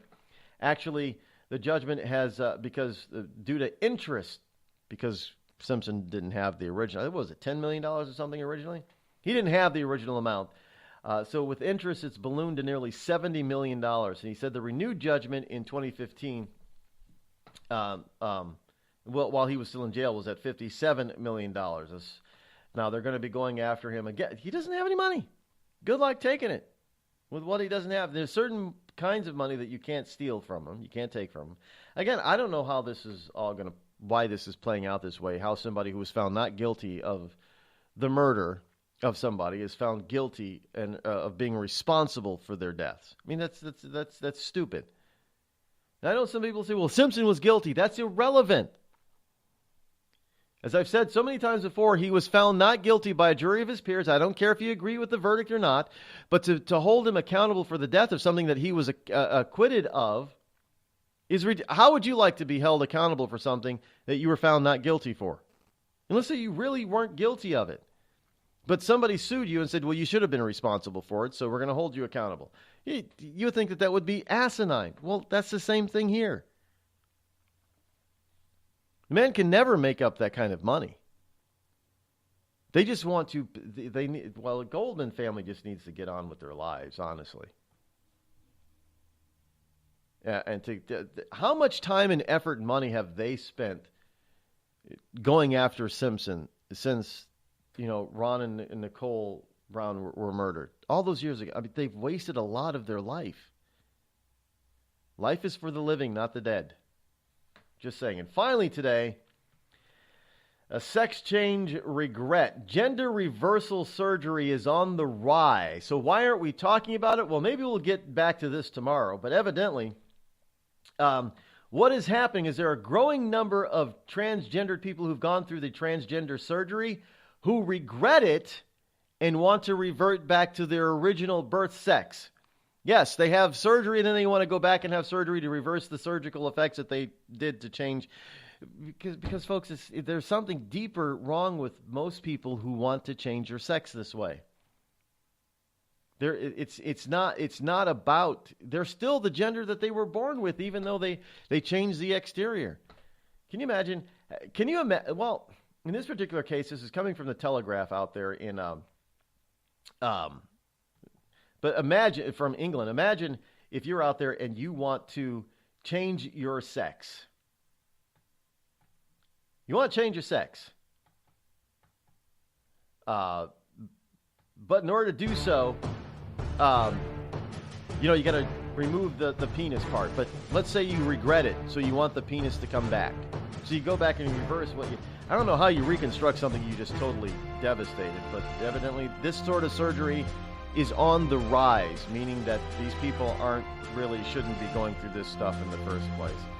In any case, hopefully we'll get all the technical issues straightened out for today, and we'll be back here in 21 hours tomorrow because we're out of time for today. Until then, have a wonderful Monday afternoon. Thanks for tuning into the Rod Eccles Show.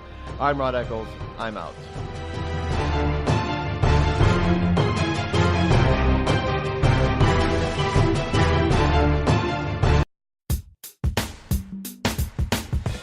feels good to be a Clinton. Damn, it feels good to be a Clinton. A shameless politician always plays her cards right. Got a crew for the fight on the airwaves. Lapdogs in the press keep their mouths tight. Cause a Clinton never needs to explain what, why it is what they done or with who. A real Clinton knows that they're entitled, and you don't get to know what they do. What difference does it make? For a Clinton, what's loaded in some fat Oppo file? A Clinton plays the victim for promotion. A Clinton kills it off with a smile. Damn, it feels good to be a Clinton. A server full of secrets ain't no thing. Damn, it feels good to be a Clinton. Nothing ever hits with the sting.